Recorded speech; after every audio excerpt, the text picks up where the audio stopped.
Pair tweet 1. Get that ghetto child out to first class before she contaminates the entire cabin. Miranda Coleman's Botox lips twisted into a snarl as she pointed at 8-year-old Isabella Rodriguez.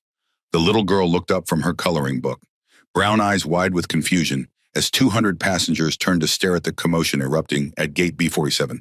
Now! Miranda shrieked, her diamond tennis bracelet catching the terminal lights as she gesticulated wildly. I refuse to sit next to that. The word hung in the air like poison gas. Isabella's small hand tightened around her purple crayon as she tried to understand why the angry blonde woman was talking about her like she was garbage that needed disposal. Miami International Airport's Terminal 3 buzzed with its usual case of rolling suitcases, garbled announcements, and the anxious energy of thousands of intersecting journeys. But Gate B47 had fallen into an uncomfortable silence as passengers witnessed something that would soon become the most viral discrimination incident in aviation history. Sophia Bennett looked up from her medical journal, 20 years of trauma surgery experience immediately recognizing a threat to her family. The woman looming over her 8-year-old niece radiated the particular menace of entitled privilege weaponized into racial hatred. Excuse me, Sophia said, her voice carrying the controlled authority of an operating room. What exactly is your problem? Miranda's perfectly applied makeup couldn't hide the ugly contempt twisting her features. Her beige Chanel pantsuit probably cost more than most families' monthly rent, and she wore her wealth like armor against accountability. My problem, Miranda spat, is that some people don't understand the meaning of first class. This section is for refined travelers, not urban-born families who probably use food stamps to buy these tickets.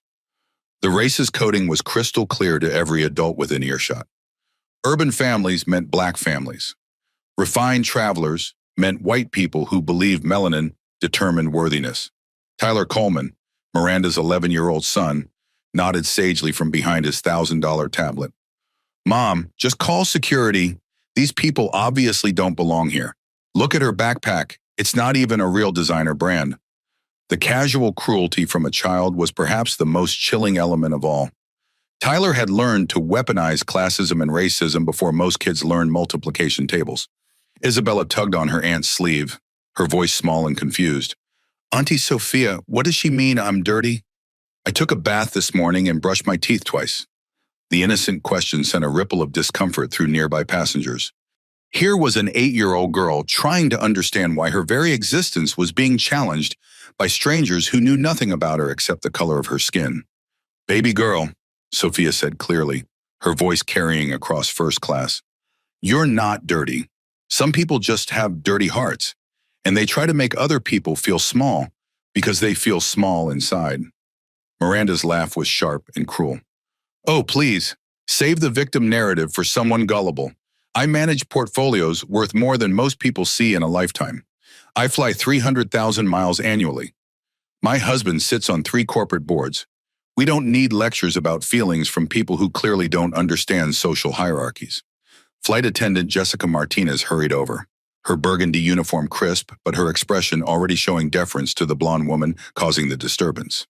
29 years old with 6 years of aviation experience, Jessica had unconsciously absorbed the industry's bias toward appeasing premium passengers over protecting vulnerable ones. What seems to be the problem here? Jessica asked, directing the question exclusively to Miranda while completely ignoring Sophia and Isabella. The bias was immediate and obvious. Jessica had seen an agitated white woman in a calm black family and automatically assumed the white woman was the victim needing protection. Miranda's voice rose several decibels, designed to attract maximum attention. This woman is refusing to move her child from our seats. We specifically requested 14A and 14B for my son's medical anxiety condition. She's being deliberately difficult and traumatizing Tyler with her noncompliance. Every word was a masterclass in manipulative framing. Miranda had recast her discriminatory demands as medical necessity and Isabella's presence as traumatic disruption. Sophia pulled out their boarding passes with professional precision. We're in our assigned seats, 14A and 14B, purchased 3 months ago. I specifically chose the window for Isabella because she loves watching takeoffs. Jessica barely glanced at the documentation. Ma'am, surely we can work something out. Mrs. Coleman is one of our most valued Diamond members. Perhaps we could move you to our premium economy section. Same great service, just a different location. The suggestion was devastating in its casual assumption. Move the black family out of first class entirely to satisfy a white passenger's preferences. No policy violation, no legitimate complaint, just racial hierarchy disguised as customer service. We paid for first class, Sophia said, her surgeon's precision cutting through diplomatic fog. Isabella has been looking forward to her window seat for months. We will not be moving to accommodate someone else's prejudices. Tyler smirked with the confidence of a child who'd never been told no. Mom, just tell her we outrank them. Dad's diamond status beats whatever discount tickets they used. The assumption that a black family could only afford discount tickets was perfectly timed for the phones that were starting to emerge throughout the cabin. Passengers sensed drama and began positioning cameras for optimal recording angles. Isabella, who had been listening to adults debate her worthiness with the serious attention children reserve for incomprehensible grown-up conflicts, finally spoke Tyler. Why do you think you deserve my seat more than I do? We both paid money, we both got here on time, and we both followed all the rules. The question was devastating in its innocent logic. An 8-year-old had identified the core injustice with clarity that exposed every adult excuse as fundamentally bankrupt. Tyler's face reddened as he realized he had no rational answer. His mother's elaborate justifications about customer status and medical needs couldn't explain why wanting something should mean getting it at someone else's expense. Because we're Diamond members, he mumbled, even his privileged brain recognizing the weakness of the argument. But this is my seat right now, Isabella replied with the relentless logic of childhood. Not yesterday, not next week, but right now. And I'm not a Diamond member or a regular member. I'm just a little girl who wants to see the clouds. The exchange was being captured by multiple phones and would soon be viewed by millions of people who would see an 8-year-old dismantling racial entitlement with pure moral reasoning. Jessica's radio crackled with urgency. Flight 892. We need departure clearance in 15 minutes. Ma, time pressure was building, and Jessica's training told her the fastest resolution was moving the difficult family rather than disappointing the valued customer. Have you ever watched the moment when a child's innocence becomes the pearl center of an adult crisis? The demand and initial confrontation. Jessica's customer service smile tightened as she calculated the path of least resistance. Corporate training had taught her that Diamond members generated more revenue than occasional travelers, making their satisfaction a mathematical priority over fairness or dignity. Dr. Bennett, Jessica said with forced diplomacy, I really need everyone to show flexibility here. Mrs. Coleman is one of our platinum-level frequent flyers. Surely you can understand the importance of accommodating our most loyal customers. The word flexibility in airline terminology meant know your place in the racial hierarchy. Sophia had heard this coded language throughout her medical career, the expectation that she should make herself smaller to accommodate white comfort.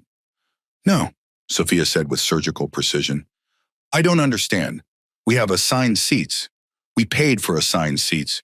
We are sitting in our assigned seats. There is no negotiation required. Miranda's face flushed an unattractive red that clashed with her carefully coordinated outfit. She wasn't accustomed to resistance from people she considered beneath her social station. Do you have any idea who you're dealing with? Miranda's voice carried threats of corporate connections and social media influence. I manage investment portfolios for 3 Fortune 500 companies. I've flown first class more times than you've probably flown, period. My family has donated millions to charity while people like you burden the system with your entitlement. The racist assumptions kept flowing. Miranda had decided that a black woman couldn't possibly afford first class legitimately and must be burdening the system through some form of charity or assistance. Sophia looked at her with the expression she reserved for particularly delusional patients' family members. Mrs. Coleman, I'm Dr. Sophia Bennett, Chief of Trauma Surgery at Jackson Memorial Hospital. I perform life-saving operations on a weekly basis, but none of that matters because I purchased a seat for my niece, and she's sitting in it. End of discussion. The introduction of medical credentials should have changed the dynamic. Trauma surgeons commanded respect in most settings. They literally held life and death in their hands. But Miranda's racism was stronger than her respect for professional achievement. Oh, please, Miranda scoffed. Anyone can claim to be a doctor. I'm sure you have very impressive fake credentials. But this is about appropriate social boundaries and teaching children to respect their betters. Their betters. Sophia's voice carried the dangerous quiet of someone whose patience was evaporating. Are you suggesting that your son is better than my niece based on what criteria exactly, Tyler, emboldened by his mother's aggression, decided to clarify the family philosophy? We're better because we have more money and we're not. He paused, looking at Isabella's brown skin. Different. The racist explanation from an 11-year-old was captured by multiple recording devices and would soon become Exhibit A in discussions about how hatred gets transmitted to children. Isabella looked at Tyler with the serious expression she reserved for particularly puzzling adult behavior. Tyler, being different isn't bad. My teacher says differences make the world more interesting. And having money doesn't make you a better person, being kind does. The wisdom from an 8-year-old created stark contrast with the privileged ignorance being displayed by her 11-year-old antagonist. Jessica realized the situation was escalating beyond her training manual's guidance. The racial undertones were becoming impossible to ignore. Other passengers were clearly taking sides, and phones were recording everything for potential viral distribution. I need to call my supervisor, Jessica said, reaching for her radio with visible reluctance. Excellent, Miranda declared triumphantly. Someone with authority who understands customer service hierarchies. Isabella tugged on her aunt's sleeve. Auntie Sophia, why does that lady think Tyler is better than me? Did I miss a test or something? The question pierced through all the adult posturing and corporate doublespeak. A child was genuinely confused about why another child deserved preferential treatment based solely on race and economic status. No, baby girl, Sophia said clearly, her voice carrying across the cabin. You didn't miss anything. Some people just think their skin color and their money make them more important than other people's rights. The direct statement about racial privilege sent murmurs through nearby passengers. Some nodded in agreement, others shifted uncomfortably, and a few began recording more actively as they sensed the confrontation reaching a crucial moment. Miranda sensed she was losing the narrative battle and decided to escalate to authority figures who would surely support her position over the difficult family. Jessica, Miranda commanded, I want to speak to your manager immediately. This woman is being deliberately disruptive, teaching her child to disrespect legitimate passenger requests, and creating an atmosphere of hostility that's affecting everyone's travel experience. The reframing was masterful and completely dishonest. Miranda had transformed her discriminatory demands into legitimate requests and Isabella's presence into disruptive hostility. Tyler nodded enthusiastically. Yeah, they're making everyone uncomfortable. Mom, remember what Dad said about people who don't know their place in society? The casual reference to knowing your place revealed the depth of the family's racist worldview.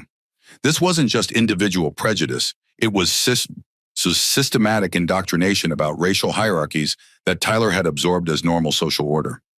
Jessica's radio crackled. Purser to first class. Priority passenger situation.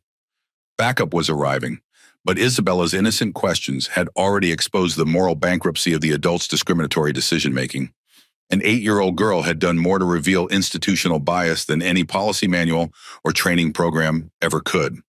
Have you ever seen a child's logic demolish an entire system of adult prejudice? Flight crew intervention purser. David Kim approached with the confident stride of someone accustomed to resolving passenger conflicts through diplomatic hierarchy management. At 30, his Korean-American heritage had taught him the value of avoiding confrontation, but his position required making decisions that often favored profit over principle. What's the situation? David asked Jessica privately, though nearby passengers with recording phones could hear every word. Jessica lowered her voice conspiratorially. Diamond status family requesting seat accommodation for medical needs. The other passengers are refusing to cooperate and becoming increasingly disruptive. The summary was factually creative and morally bankrupt.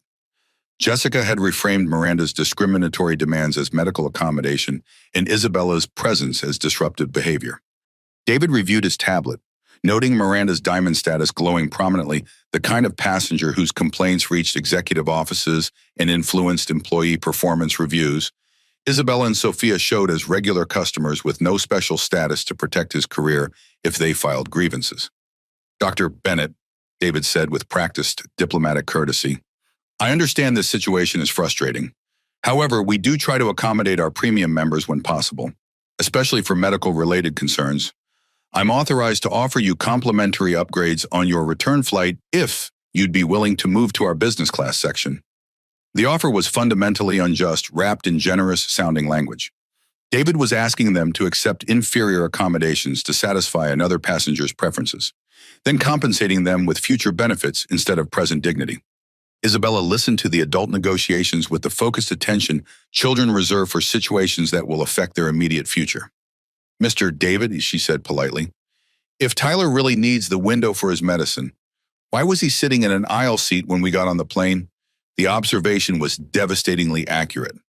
Tyler had indeed been in an aisle seat initially. His supposed medical need for window access had only materialized after seeing Isabella enjoying her view.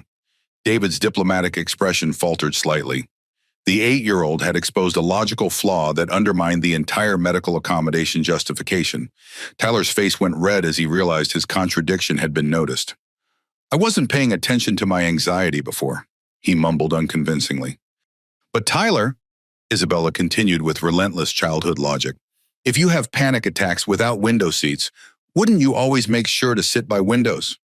That's what my friend Emma does with her inhaler. She always keeps it where she can reach it because her breathing is really important.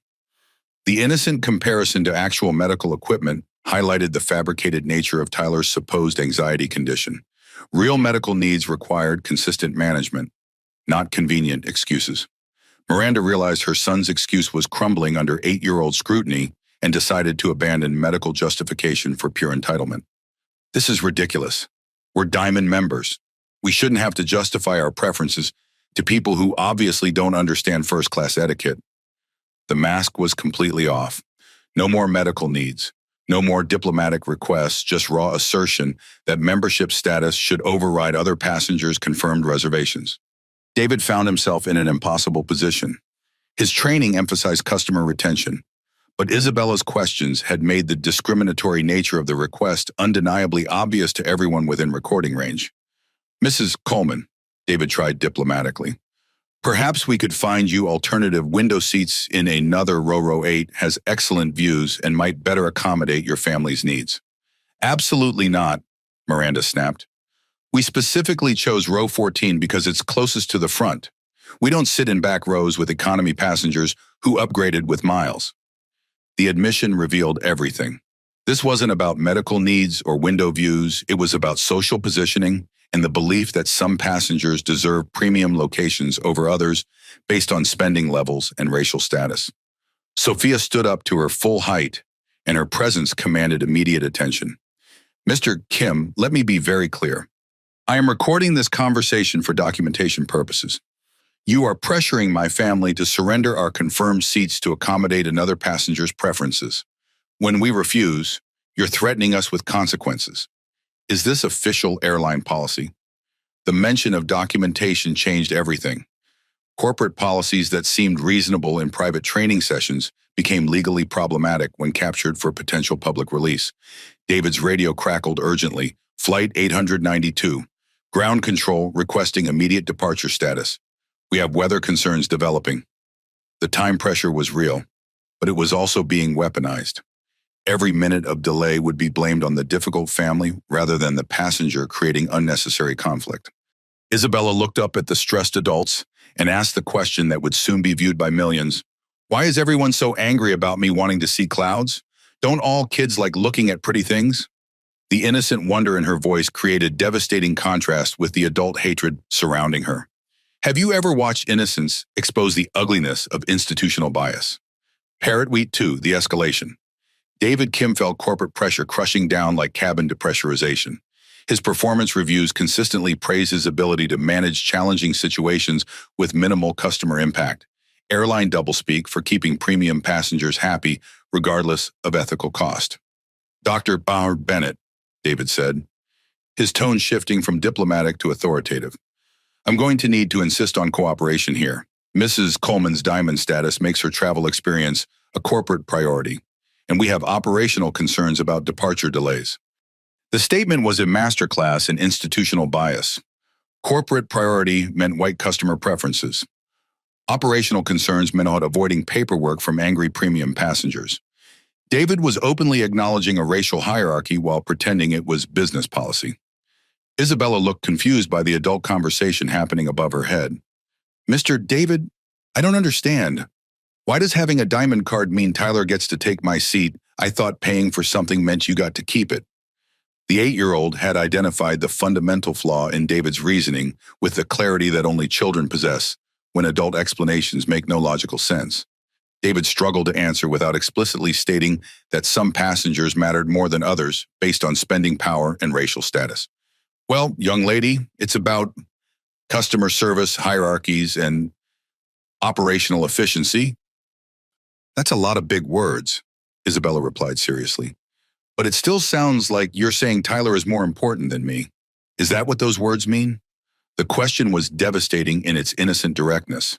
David was being forced to explain institutional racism to the child experiencing it. Miranda sensed David's discomfort and pounced. This is taking far too long. I'm calling my husband. He knows people at this airline's corporate office. This level of customer service is completely unacceptable. Tyler nodded sagely, as if parental connections carried the weight of federal law. Yeah, Mom, Dad's golf buddy is like a vice president or something. He'll fix this problem. The casual mention of nepotistic connections was perfectly timed for the recording devices capturing every moment. Here was privilege acknowledging its own corrupt mechanisms. Sophia pulled out her phone and opened the recording app. Mr. Kim, I'm now officially documenting this conversation. You are stating that diamond status gives passengers the right to demand other passengers confirm seats.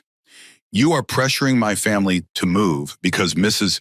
Coleman claims her son is more important than my niece. Is this Skyline Airlines' official discrimination policy? The word discrimination made David visibly flinch.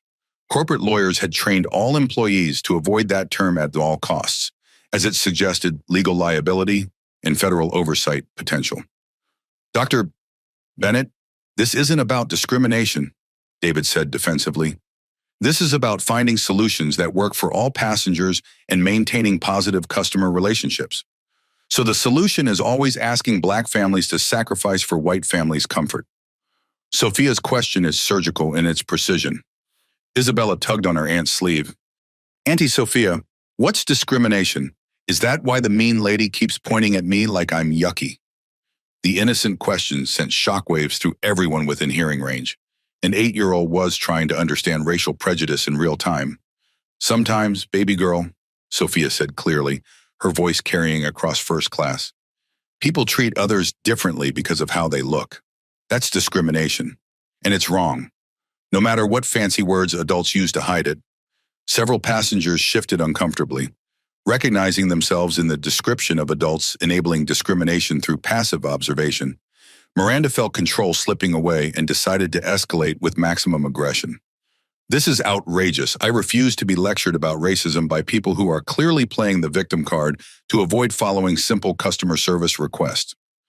The explosion of racial-coded language was captured perfectly by multiple recording devices. Playing the victim card was classic racist dismissal of legitimate discrimination complaints. Tyler, emboldened by his mother's public fury, added his own inflammatory commentary. Besides, everyone knows first class is for business people and families who actually contribute to society. These people probably used welfare money to buy these tickets. The casual assumption that Black families could only afford luxury travel through government assistance was breathtakingly racist and perfectly captured for viral distribution. Isabella's eyes filled with tears, but her voice remained steady. Tyler, that's not true. My Auntie Sophia saves people's lives in the hospital, and my daddy works really hard at his job. We're not welfare people, we're just people. The dignity in her response correcting racist lies while maintaining her composure was being broadcast live and would soon be shared millions of times as an example of grace under pressure. David's radio crackled with increasing urgency. First-class situation needs immediate resolution. Ground control reporting weather delays approaching. The pressure was mounting, but David had painted himself into a corner. His bias toward diamond status had been exposed as racial discrimination by an 8-year-old's questions. Perhaps, David tried desperately, we could find a compromise that addresses everyone's concerns. The compromise, Sophia said firmly. Is Mrs. Coleman accepting the seats she actually purchased and teaching her son that demanding other people's belongings is theft, regardless of his family's economic status? Isabella nodded seriously. And maybe Tyler could learn that being nice to people is more important than getting what you want all the time. The moral lesson from an 8-year-old to corporate authority was captured for posterity and would soon be studied in business ethics courses as an example of childhood wisdom challenging institutional corruption. Have you ever watched a child's questions expose the moral bankruptcy of adult decision-making? Social media storm begins in seat 16C. Rachel Martinez had been recording the confrontation since Miranda's first racist outburst. As a 24-year-old journalism student at UCLA, Rachel recognized a story of national importance unfolding in real time. When Isabella's tears appeared, Rachel made the decision that would transform everything. She went live. "Y'all are not going to believe what I'm witnessing," Rachel whispered urgently into her phone. "I'm on flight 892 from Miami to LA, and there's a diamond status Karen literally trying to force an 8-year-old black girl out of her purchased first-class seat. This is happening right now in 2024. The viewer count started small, Rachel's usual followers and classmates, but social media algorithms are designed to amplify conflict and injustice. Within 90 seconds, 1,247 people were watching live. Comments exploded across her screen faster than she could read. "What, get their faces on camera? This is exactly why I don't fly anymore. That poor baby. Someone help her. Document everything. These people need to be exposed. Plot twist coming. Watch this space." Rachel adjusted her phone angle to capture Isabella's heartbreaking dignity as security guards surrounded her small form. "Guys, this little girl is handling this discrimination better than most adults would. She's asking logical questions, and the crew is siding with the racist passenger." The hashtag Flight 892 began trending within 3 minutes. In seat 12B, marketing executive Marcus Williams opened TikTok and started his own recording. His corporate comedy followers knew him for workplace humor, but this situation demanded different content. His caption read, "Karen versus 8-year-old, guess who airline corporate sides with hashtag diamond? Karen hashtag Flight 892, hashtag discrimination exposed."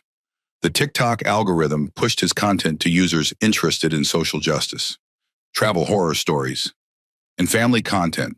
Within 5 minutes, his video had 847 shares and climbing. Comments poured in from viewers across the country. "This baby's composure is teaching me about dignity. Why isn't anyone else speaking up? Complicit passengers. That mom defending her niece equals queen behavior. Someone find this airline's corporate number. This is going to be expensive for Skyline Airlines." From economy class, Angela Torres held her phone high to capture the first-class drama. As a mother of 3 traveling with her family, she understood the terror of watching her child become a target. Her Instagram live caption read, "Teaching moment happening in first class. This is what systemic racism looks like when people think nobody's watching. Hashtag Flight 892, hashtag systemic racism, hashtag protect Black children." Her perspective from the back of the plane added crucial context. This wasn't just a first-class problem. It was an institutional airline culture issue affecting all passengers who didn't fit the preferred customer profile. The 3 different camera angles created comprehensive documentation that would be impossible for corporate damage control to dispute or spin. Every word, every expression, every moment of bias was being preserved in real time by multiple witnesses. Meanwhile, Miranda remained oblivious to the digital storm she was creating. Her attention was focused on what she perceived as insufficient support from airline staff for her discriminatory demands. "This is taking entirely too long," Miranda announced loudly enough for all recording devices to capture. "I'm going to post about this terrible customer service on every travel forum and social media platform. Other Diamond members need to know how this airline treats valued customers." The ironic threat to use social media for revenge was perfectly timed, as her discrimination was already being broadcast live to tens of thousands of people. Tyler, still unaware of the phones recording his racist commentary, continued providing evidence. "Mom, when we get home, can we write reviews about how these people tried to steal our seats? Our friends should know what kind of scammers fly these days." Rachel's viewer count hit 23,000 as her stream was shared across Twitter, Instagram, and Facebook. The story was spreading faster than airline management could track or control. Comments had evolved from outrage to action. "I'm calling Skyline Airlines customer service right now. Screenshot everything before they try to delete evidence. This little girl is about to make history. CEO Dad Energy incoming? Watch. Someone's about to learn about FIFO all around. Find out." Corporate crisis management protocols were triggering across Skyline Airlines' social media monitoring systems. Keywords like discrimination, racism, and child abuse were flagging the incident for immediate executive attention. Isabella, unaware that her dignified responses were inspiring thousands of viewers, continued asking the questions that exposed adult moral failures. "Mr. David, if Tyler gets my seat because he's upset about not having a window, what happens when other kids get upset? Do they get to take things from me too?" The question sent comment sections into overdrive. Baby genius asking the real questions. This child understands fairness better than these adults. Someone protect this angel at all costs. I'm literally crying and watching an 8-year-old teach grown-ups about justice.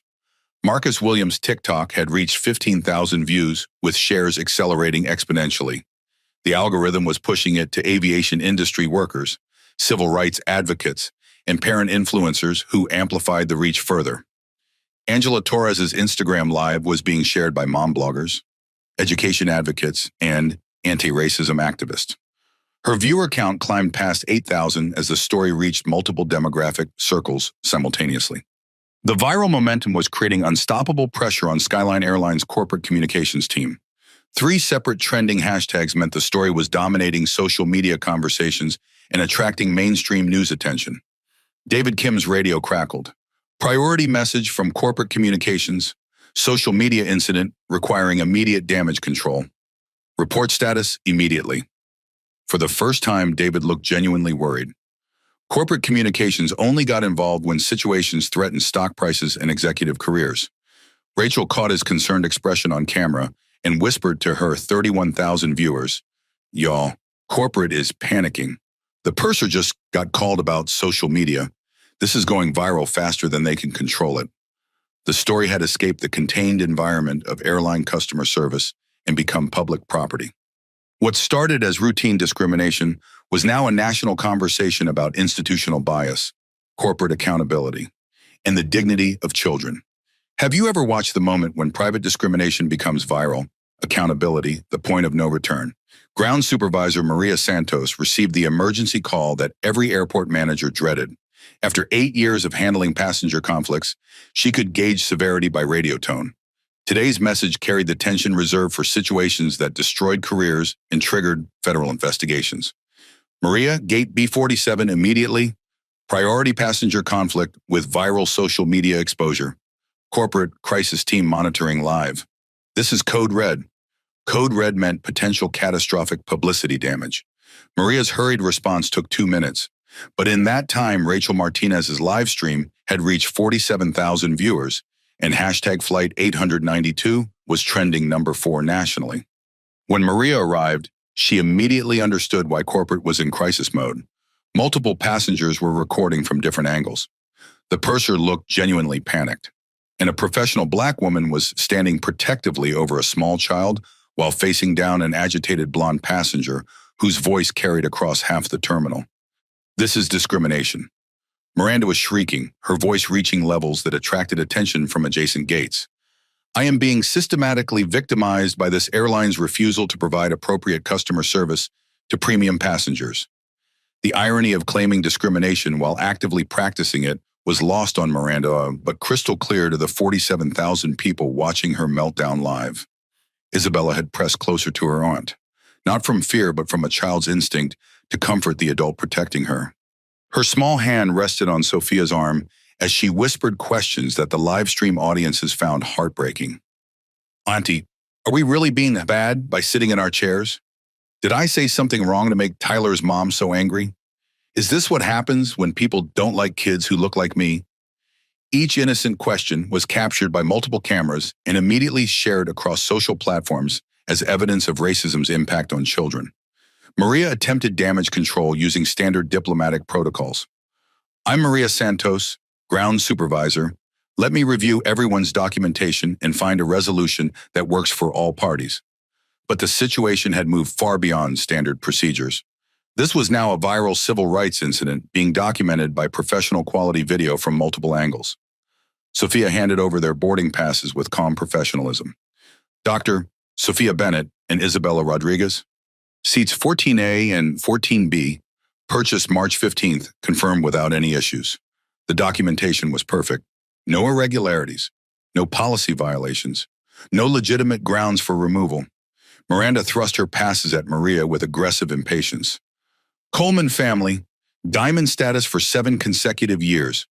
We specifically requested window seats for Tyler's documented anxiety condition. This woman is refusing medical accommodation. Maria examined Miranda's boarding passes and immediately saw the problem. 14C and 14D, aisle and middle seats.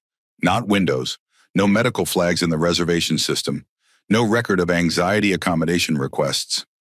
Mrs. Coleman, Maria said carefully, your confirmed seats are 14C and 14D. I don't show any medical accommodation requests in our system.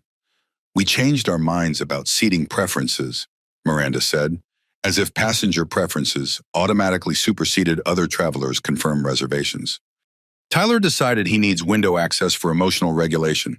These people should accommodate medical necessity. The fabricated medical excuse was being broadcast live to 52,000 viewers, who could see Tyler actively engaged in tablet gaming with zero signs of anxiety or emotional distress. Isabella, who had been quietly observing Tyler's behavior, spoke with the devastating honesty that only children possess. Tyler, if you really need windows for your feelings, why are you playing games instead of looking outside when my friend Sarah needs her inhaler? She's always watching for it. The observation demolished Miranda's medical justification with innocent logic. Real anxiety would require consistent attention, not convenient activation when desired seats became available. Maria's radio crackled with increasing urgency. Gate B47 Corporate Crisis Management requesting immediate escalation protocols. Federal oversight concerns developing. Federal oversight meant Department of Transportation involvement, civil rights investigations, and regulatory scrutiny that could trigger executive-level consequences. Furthermore, Miranda continued, oblivious to the legal implications developing around her, I want to emphasize that accommodating premium passengers isn't discrimination. It's good business. People who contribute significantly to airline profits deserve priority consideration over occasional travelers who probably saved for months to afford one first-class flight. The explicit articulation of racial and economic hierarchy was being recorded by dozens of phones and would soon become textbook evidence of institutional discrimination. Tyler, emboldened by his mother's public stance, added his own inflammatory contribution. Besides, she probably doesn't even understand what first class means. Look at her backpack. It's not even real leather. The casual assessment of Isabella's worthiness based on accessory brands was perfectly captured for viral distribution and would soon be analyzed in sociology courses as an example of how children learn to weaponize classism. Isabella looked at Tyler with the serious expression she reserved for truly puzzling adult behavior. Tyler, my backpack has my favorite books and my drawing supplies. I don't think bags being expensive makes them better at carrying important things. The wisdom from an 8-year-old about values versus price created stark contrast with the materialistic prejudice being displayed around her. Maria realized she was witnessing a situation that would be studied in crisis management textbooks for decades. Every attempt at diplomatic resolution was being undermined by Miranda's increasingly explicit discrimination and Tyler's inherited prejudices. Perhaps, Maria tried desperately, we could arrange alternative accommodations that address everyone's concerns. The only accommodation needed, Sophia said firmly, is Mrs. Coleman accepting the seats she purchased and teaching her son that other people's belongings aren't available for redistribution based on personal preferences. Isabella nodded seriously. And maybe Tyler could learn that being kind to people is more important than having expensive things. The moral lesson from an 8-year-old was being broadcast live to 58,000 viewers and would soon be shared millions of times as an example of childhood wisdom, challenging adult corruption. Have you ever witnessed the moment when individual discrimination became a national teaching moment? Maximum humiliation. Security guards Marcus Rodriguez and Jennifer Walsh approached Gate B47 with practiced efficiency. their radios having briefed them on family refusing crew compliance and potential flight disruption requiring passenger removal. The framing was masterful corporate manipulation. Isabella and Sophia weren't disrupting anything, they were sitting quietly in purchased seats. But Diamond member complaints automatically transformed victims into perpetrators in airline security protocols. Dr. Bennett, Marcus's voice carried the authoritative tone officers use when they've pre-decided guilt. We understand you're refusing to follow crew instructions regarding seat reassignment. Sophia looked at the uniformed officers with weary recognition. Here was the moment when institutional bias became enforcement action. Security called against a black family for refusing to surrender seats to white demands. The historical parallels were devastating and obvious. Officers, Sophia said with careful precision, we are sitting in our assigned, confirmed, paid seats. We have violated no policies, no regulations, no crew instructions. We are being harassed by another passenger who wants our seats, and staff members are supporting her demands despite having no policy basis. The explanation was legally perfect and completely irrelevant. The officers had received difficult passenger calls, and their experience suggested difficult passengers usually look like Sophia and Isabella. Isabella gazed up at the security guards with wide eyes full of confused trust. Excuse me, Mr. Police, she said politely. Are we in trouble? My auntie says we didn't break any rules, and I always try to follow rules. The innocence in her voice created uncomfortable silence. Here was an 8-year-old asking whether sitting in her purchased airline seat was a criminal offense. Jennifer Walsh shifted uncomfortably. She had children Isabella's age, and something about the situation felt fundamentally wrong. The blonde woman was aggressive and demanding, while the black family remained calm and respectful. But protocol required supporting crew assessment, and crew had identified this family as problematic. Rachel Martinez's live stream audience had exploded to 89,000 viewers. Her whispered commentary was now reaching national attention. This is unreal. Y'all, security just arrived to remove a doctor and her 8-year-old niece from seats they paid for. This baby is asking if she's in trouble for existing. I'm watching American apartheid in real time. The Rosa Parks comparison sent comment sections into overdrive. They're literally reversing civil rights. This is 1955 behavior in 2024. Someone call the FBI now. That baby's dignity is breaking my heart. Corporate America showing its true colors. Miranda, sensing victory, provided her narrative for the officers. Thank goodness you're here. These people have been extremely disruptive, refusing reasonable accommodation requests, creating disturbances, and teaching that child to disrespect authority figures. Every word was a calculated lie being broadcast live to nearly 100,000 people. Tyler nodded enthusiastically, adding his own false testimony. They were being really mean and saying we were racist just because we asked nicely if they could move to different seats. The casual dishonesty from an 11-year-old reframing aggressive demands as polite requests demonstrated how thoroughly Tyler had absorbed his family's manipulative tactics. Isabella tugged on her aunt's sleeve and whispered, but airplane acoustics carried her voice clearly. Auntie Sophia, why are they saying we were mean? We said please and thank you and didn't yell at anyone like they did. The question devastated every live stream comment section. An 8-year-old was pointing out obvious truth that was somehow invisible to authority figures. Marcus Rodriguez found himself in an impossible position. His orders were to remove disruptive passengers, but his eyes told him the disruptive passenger was the blonde woman demanding special treatment. However, questioning crew judgment wasn't part of his job description. Dr. Bennett, Marcus said reluctantly, I need you and your niece to gather your belongings and come with us. The crew has requested your removal for non-compliance with safety protocols. Safety protocols. The euphemism was brilliant and horrible. Refusing to give up legally held seats had been reframed as violating federal aviation safety requirements. Sophia stood slowly, her dignity intact despite institutional humiliation. Officers, I want your names and badge numbers for the federal discrimination complaint I'll be filing with the Department of Transportation, the FBI Civil Rights Division, and my attorney. Isabella looked around at faces watching her removal, some sympathetic, others indifferent, some openly hostile, and asked the question that would haunt everyone who heard it, Auntie, is this what you meant when you said the world isn't always fair to people who look like us? The question was being broadcast live to 94,000 people and would be replayed millions of times as evidence of how discrimination traumatizes children in real time. Have you ever witnessed the moment when a child's innocence becomes a mirror reflecting adult moral failure? Parrot Wheatburn, the revelation setup. In Skyline Airlines Corporate Crisis Command Center, 15 floors above Miami International's main terminal, Chief Communications Officer Patricia Williams watched her company's reputation disintegrate faster than she could track the damage. Wall-mounted monitors displayed social media feeds updating in real time, each refresh bringing worse news. "Talk to me, Sarah," Patricia barked at social media manager Sarah Chen, who was frantically coordinating with crisis management teams across multiple platforms. "It's catastrophic. Patricia, hashtag Flight 892 is trending number 2 nationally. Hashtag Diamond Karen is number 5. Hashtag Skyline Discrimination just started climbing. We're tracking 127,000 people watching live streams, and the video clips have been shared 67,000 times in 37 minutes. Patricia's stomach dropped into freefall.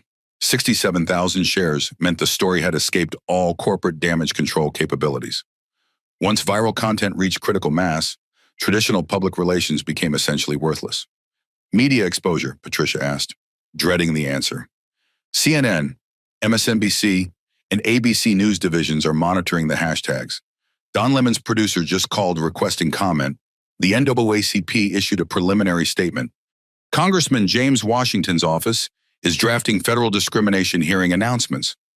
National news attention meant this was no longer a customer service issue. It was a corporate crisis threatening stock values, federal oversight, and executive careers. On the monitors, Patricia could see multiple camera angles of the confrontation. The footage was legally devastating: a calm, professional woman and her well-behaved child being removed by security while an aggressive blonde passenger celebrated victory. No amount of corporate spin could make this acceptable, but the worst realization was yet to come. "Sarah," Patricia said, her voice dropping to a whisper, "pull up the passenger manifest for Flight 892, cross-reference against our executive family database." Sarah's fingers flew across keyboards, accessing secure employee systems that tracked corporate relationships and family connections. Within seconds, her face went completely white. "Oh God," Sarah breathed. "Patricia, we have a massive problem. Tell me, the child being removed, Isabella Rodriguez. Her father is Miguel Fernandez." The name hit Patricia like a physical blow. Miguel Fernandez wasn't just any employee. He was founder, chairman, and CEO of Skyline Airlines, the company they worked for, the man who ultimately decided their employment futures. Flight tracking shows Mr. Fernandez's private jet just landed on the executive runway. Sarah continued, her voice shaking. ETA to terminal 8 minutes. 8 minutes. Miguel Fernandez would arrive to find his 8-year-old daughter being forcibly removed from his own aircraft because she wouldn't surrender her seat to accommodate racial prejudice. Patricia reached for her emergency phone with visibly trembling hands. This was the call that ended careers and destroyed companies, informing a CEO that his employees had just subjected his child to public humiliation for viral entertainment. "Mr. Fernandez," Patricia said when the call connected. "This is Patricia Williams in crisis management. Sir, we have an emergency involving your daughter on Flight 892. The silence lasted forever. "My daughter," Miguel's voice was dangerously quiet, "is supposed to be flying to Los Angeles with her aunt for vacation. Sir, she is on that flight, but there's been a situation. A passenger complained about seating arrangements, and our crew sided with the complaint. They're currently removing Isabella and Dr. Bennett from their confirmed seats." Another silence, this one somehow more menacing. "You're telling me," Miguel said, each word precisely controlled, "that my employees are removing my 8-year-old daughter from a seat I personally purchased because another passenger wants it more? Sir, it's worse than that. The incident is being live-streamed by passengers. It's trending nationally. The discrimination is explicit, and it's all being recorded for federal evidence." Patricia couldn't bring herself to say racial discrimination directly, but Miguel understood the implications perfectly. "How long until I reach the gate? Based on your location and security clearance, approximately 6 minutes. Sir, alert ground control to hold that aircraft. Alert security to meet me at Gate B47. Alert every department head that we're implementing Code Black crisis protocols. And Patricia, yes, sir. Start preparing termination paperwork for everyone involved in this decision. I'll determine who gets to keep their jobs after I see what they've done to my daughter. The line went dead. Patricia stared at the monitors showing Isabella's confused face as security guards explained she had to leave the airplane she'd done nothing wrong on. In 6 minutes, those same monitors would show Miguel Fernandez arriving to discover that his own company had racially humiliated his child for viral documentation. Sarah, Patricia said wearily, activate all crisis communication protocols. Prepare statements about systematic failures, immediate policy changes, and executive accountability. And get our legal team on standby. We're going to need federal discrimination attorneys. Which crisis template? Sarah asked. Customer service failure, employee misconduct, or corporate restructuring? Patricia watched Isabella ask her aunt why police officers were making them leave their purchased seats. All of them, Patricia said. We're going to need every single template we have. Miguel Fernandez's private jet had finished taxiing. ETA to Gate B47, 4 minutes and counting. In the aircraft cabin, Isabella remained unaware that her father was about to arrive and discover his employees enforcing racial hierarchy against his own child. The corporate empire Miguel had built over 23 years was about to face judgment from its own founder, and the verdict would be delivered in front of 100,000 plus live viewers who had watched his daughter handle discrimination with more grace than his trained professionals could manage. Have you ever witnessed the moment when corporate power was about to meet parental fury? The countdown intensifies. Flight 892's cabin had transformed into a pressure cooker of viral tension, digital documentation, and corporate panic. Every passenger understood they were witnessing something unprecedented, and phones captured every moment from every conceivable angle. Rachel Martinez's live stream had become the primary documentation source, reaching 127,000 concurrent viewers and climbing exponentially. Her commentary provided real-time analysis that news outlets were already quoting. This is absolutely insane. We're watching an 8-year-old girl get removed from her paid seat because a Diamond Karen wanted it. And corporate is backing the discrimination. This baby's dignity is teaching the world about injustice. The comment tsunami was moving too fast for human comprehension. Someone doxed the racist family. This child's composure is superhuman. CEO daddy about to end some careers. Document everything for the federal lawsuit. That aunt is Queen Energy protecting her baby. Why aren't other passengers helping complicit? Marcus Williams' TikTok had reached 456,000 views, with shares accelerating beyond algorithmic predictions. His follow-up videos provided corporate discrimination analysis that business schools would soon study. Notice how they called it operational efficiency when it's really make the rich white lady happy. Classic institutional gaslighting. But we got receipts now. Angela Torres was broadcasting from economy class, offering perspective on passenger complicity that resonated with parent audiences. Y'all, I'm watching first-class passengers just sitting there while this happens. If you see racism and stay quiet, you're part of the problem. That baby deserves better from every adult on this plane. Meanwhile, Isabella continued providing the most powerful content simply by being herself. Her questions were being captured as standalone clips that crystallized the entire injustice. Why do grown-ups think Tyler's feelings are more important than my ticket? If having money means you get to take other people's things, doesn't that make you a robber? Auntie Sophia, when I grow up, can I make rules that say everyone has to be nice to kids? Each innocent observation was shared millions of times across platforms as evidence of childhood wisdom challenging adult moral failures. David Kim's radio crackled constantly with increasingly frantic corporate communications. Flight 892, corporate crisis team reports viral exposure critical. All supervisors report passenger removal status immediately. Security requesting crowd control, backup for Gate B47. CEO office demanding immediate situation briefing. CEO office. David had worked for Skyline Airlines for 12 years and had never received direct communication from executive levels. CEO involvement meant this situation had escalated beyond anything in training manuals or crisis protocols. Ground control chimed in. Flight 892. We're tracking unusual aircraft movement on executive runway. Corporate jet requesting priority taxi to terminal. Corporate jet. Someone important was coming. And the timing couldn't be coincidental. Miranda Coleman remained blissfully unaware that her discrimination was being broadcast to hundreds of thousands of people. She was orchestrating her victory celebration, explaining to nearby passengers how properly handling difficult situations required firm boundaries and clear social hierarchies. Sometimes people need to learn their appropriate place in society, Miranda announced loudly enough for all recording devices. Accommodating everyone's demands would create chaos. Premium passengers who contribute significantly to airline revenues deserve priority consideration. Tyler nodded wisely, adding his own social commentary. Dad always says you have to put people in their place early or they'll keep taking advantage. That girl probably never flew first class before anyway. The casual racism from an 11-year-old was perfectly documented for viral preservation and would soon become evidence in discrimination training programs worldwide. Isabella, still gathering her belongings under security supervision, maintained her dignity despite 25 minutes of institutional humiliation.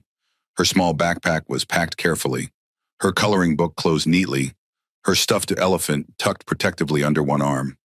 Auntie Sophia, Isabella said quietly, when we get to our new seats, will I still be able to see the clouds moving? The question broke hearts across every live stream platform. Isabella remained focused on simple joys while adults enforced racial hierarchies around her. Baby girl, Sophia replied, her voice steady despite her fury. I promise you'll see the most beautiful clouds. And you'll remember today as the day you learned that standing up for what's right matters more than making mean people comfortable. 2 minutes until Miguel Fernandez reached Gate B47. The monitors in corporate crisis management showed his private jet completing taxi procedures. His daughter was about to be reunited with the father who would discover she'd been subjected to viral racial discrimination by his own employees. Rachel whispered urgently to her 134,000 viewers, something's happening.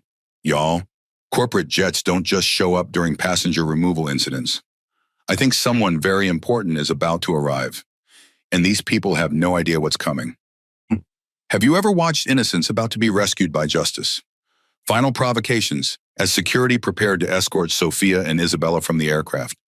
Miranda Coleman decided this moment demanded a comprehensive victory speech. She had won, after all the airline had validated her demands, and the problematic passengers were being removed.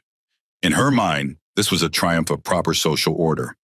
Ladies and gentlemen, Miranda announced to the first-class cabin, her voice carrying the satisfaction of someone who believed justice had been served. I want everyone to understand what just happened here. This is how customer service should work, when passengers understand their appropriate roles in the travel experience. She gestured towards Sophia and Isabella like a prosecutor presenting evidence.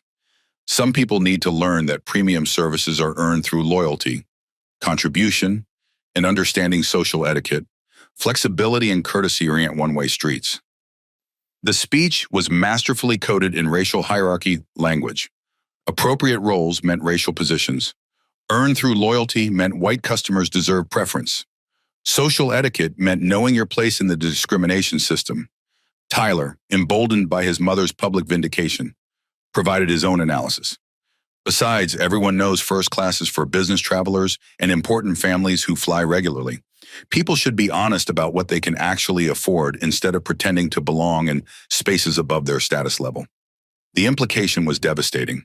Black families didn't belong in first class because they weren't important enough to deserve premium services regularly. Rachel Martinez's live stream audience was approaching 150,000 viewers, and the comments were exploding with fury. Did she just give a masterclass in racism? This woman thinks she's delivering a TED Talk on discrimination. The audacity of celebrating child removal. That kid learned hatred from his breakfast cereal. Someone needs to face consequences for this. But Isabella's response provided the most powerful counter-narrative to Miranda's racist justifications. As security guards waited for her to finish packing, Isabella looked directly at Tyler and delivered a question that would be studied in ethics courses for decades. Tyler, you keep saying I don't belong here, but my aunt paid the same money you did for our seats. We followed all the same rules and got here at the same time. The only difference is you want my seat and think you should get it. Can you explain why wanting something means you deserve to have it taken from someone else? The question was devastating in its innocent logic. Isabella had identified the core injustice with clarity that exposed every adult justification as fundamentally corrupt. Tyler's face reddened as he struggled for an answer that wouldn't sound explicitly racist on camera. Because, because we're Diamond members and we know how airplane seating works. But Tyler, Isabella continued with relentless childhood reason, knowing how something works doesn't mean you get to change the rules for yourself. If everyone gets to take other people's things just because they want them, wouldn't that make everything unfair for everyone? The moral lesson was being broadcast live to 150,000 people and would soon be shared across educational platforms as an example of childhood wisdom challenging institutional corruption. Marcus Rodriguez, the security guard, found himself increasingly uncomfortable with removing a child who was asking more logical questions than the adults around her. "Miss Isabella," he said gently, "sometimes we have to follow instructions even when they don't seem fair." Isabella looked up at him with trusting eyes. "But Mr. Marcus, if following instructions means doing unfair things to innocent people, shouldn't the instructions be changed instead of forcing good people to do bad things?" The question sent shockwaves through live stream audiences. An 8-year-old was challenging the just following orders defense with moral clarity that exposed its fundamental weakness. Jennifer Walsh, the second security officer, was visibly struggling. Something about forcing a calm, intelligent child from her purchased seat while aggressive adults celebrated felt fundamentally wrong. "Dr. Bennett," Jennifer said quietly, "is there any way we can resolve this without removing your family? This whole situation feels discriminatory," Sophia supplied. "Officer Walsh, you can resolve this immediately by telling Mrs. Coleman that demanding other passengers' seats isn't a legitimate customer service request. The solution isn't removing victims of racism, it's refusing to enforce racist demands." Miranda sensed her victory slipping away and decided to escalate one final time. "This is absolutely ridiculous. I'm Diamond status. These people are nobody. They don't contribute to airline profits. They don't understand premium service expectations. And they're disrupting everyone's travel experience with their entitled victim mentality." The mask was completely removed. No more coded language about customer service, just pure racial and economic hierarchy. "I'm somebody, they're nobody. Enforce my superiority." Isabella looked at her aunt with the serious expression she reserved for truly important questions. "Auntie Sophia, does being Diamond status mean you're allowed to be mean to people who aren't?" The innocent question was being recorded by dozens of phones and would become the most quoted line from the entire incident. 60 seconds until Miguel Fernandez reached the aircraft. In corporate crisis management, monitors showed his private jet had completed all ground procedures. The man who owned the airline was about to discover his employees enforcing racial discrimination against his own daughter. Rachel whispered urgently to her 156,000 viewers, "Something big is about to happen. Corporate jets don't show up for routine passenger removals. I think these people are about to discover they made a very expensive mistake." Have you ever watched the final moments before absolute justice arrived, the calm before the storm? In the jet bridge connecting Gate B47 to the terminal, Miguel Fernandez moved with the controlled intensity of a man whose world had just been turned inside out. Behind him followed a hastily assembled crisis team, Patricia Williams from Communications, legal counsel Robert Martinez, and 2 federal security specialists who had been monitoring the viral discrimination incident. "Status update," Miguel commanded without breaking stride. Patricia struggled to keep pace while providing real-time intelligence through her Bluetooth headset. "Sir, live streams have reached 162,000 combined viewers. Hashtag Flight 892 is trending #1 nationally. CNN, MSNBC, and ABC have confirmed news teams en route. We have documented interest from the ACLU, NAACP, and 12 civil rights organizations." Miguel's expression remained unreadable, but his hands were clenched into fists that would have impressed heavyweight boxers, 23 years building an airline empire, creating thousands of chests, establishing routes that connected communities, all of it threatened by employees who couldn't see past racial bias when serving customers. "Current status of my daughter. Still aboard, sir. Security was preparing removal when our last communication came through. The family has maintained remarkable composure throughout the incident." Miguel stopped walking abruptly. "Security was preparing to physically remove my 8-year-old daughter from a seat I purchased for her." "Yes, sir." The silence stretched long enough for Patricia to wonder if she should repeat the information. Then Miguel resumed walking. his pace now carrying an ominous energy that made experienced executives step aside instinctively. Inside Flight 892, the viral streams continued broadcasting every moment of Isabella's dignified response to institutional racism. Her questions had become a moral teaching moment shared across social media faster than corporate damage control could track. Rachel Martinez whispered to her 168,000 viewers, "Y'all, I can feel tension building like before a hurricane. The crew keeps getting radio calls. Passengers are filming everything. And that little girl just keeps asking questions that expose how bankrupt this whole system is." Comments flowed past in an unstoppable river. "This baby is my hero. Someone's about to learn about consequences. CEO energy. Approaching. I can feel it. That family's composure is superhuman. Justice incoming in 3, 2, 1. So, Miranda Coleman was still basking in her perceived victory, completely unaware that her discrimination was being documented by a national audience that included federal civil rights investigators, corporate executives, and the airline owner whose child she was targeting. Tyler continued providing evidence of inherited racism. "Mom, when we get home, should we write about this on Instagram? Our friends should see how you handle difficult people." Isabella finished packing her small belongings and looked around the first-class cabin that had become a battleground over her right to exist in purchased space. Her dignity remained intact despite 30 minutes of adult moral failures surrounding her.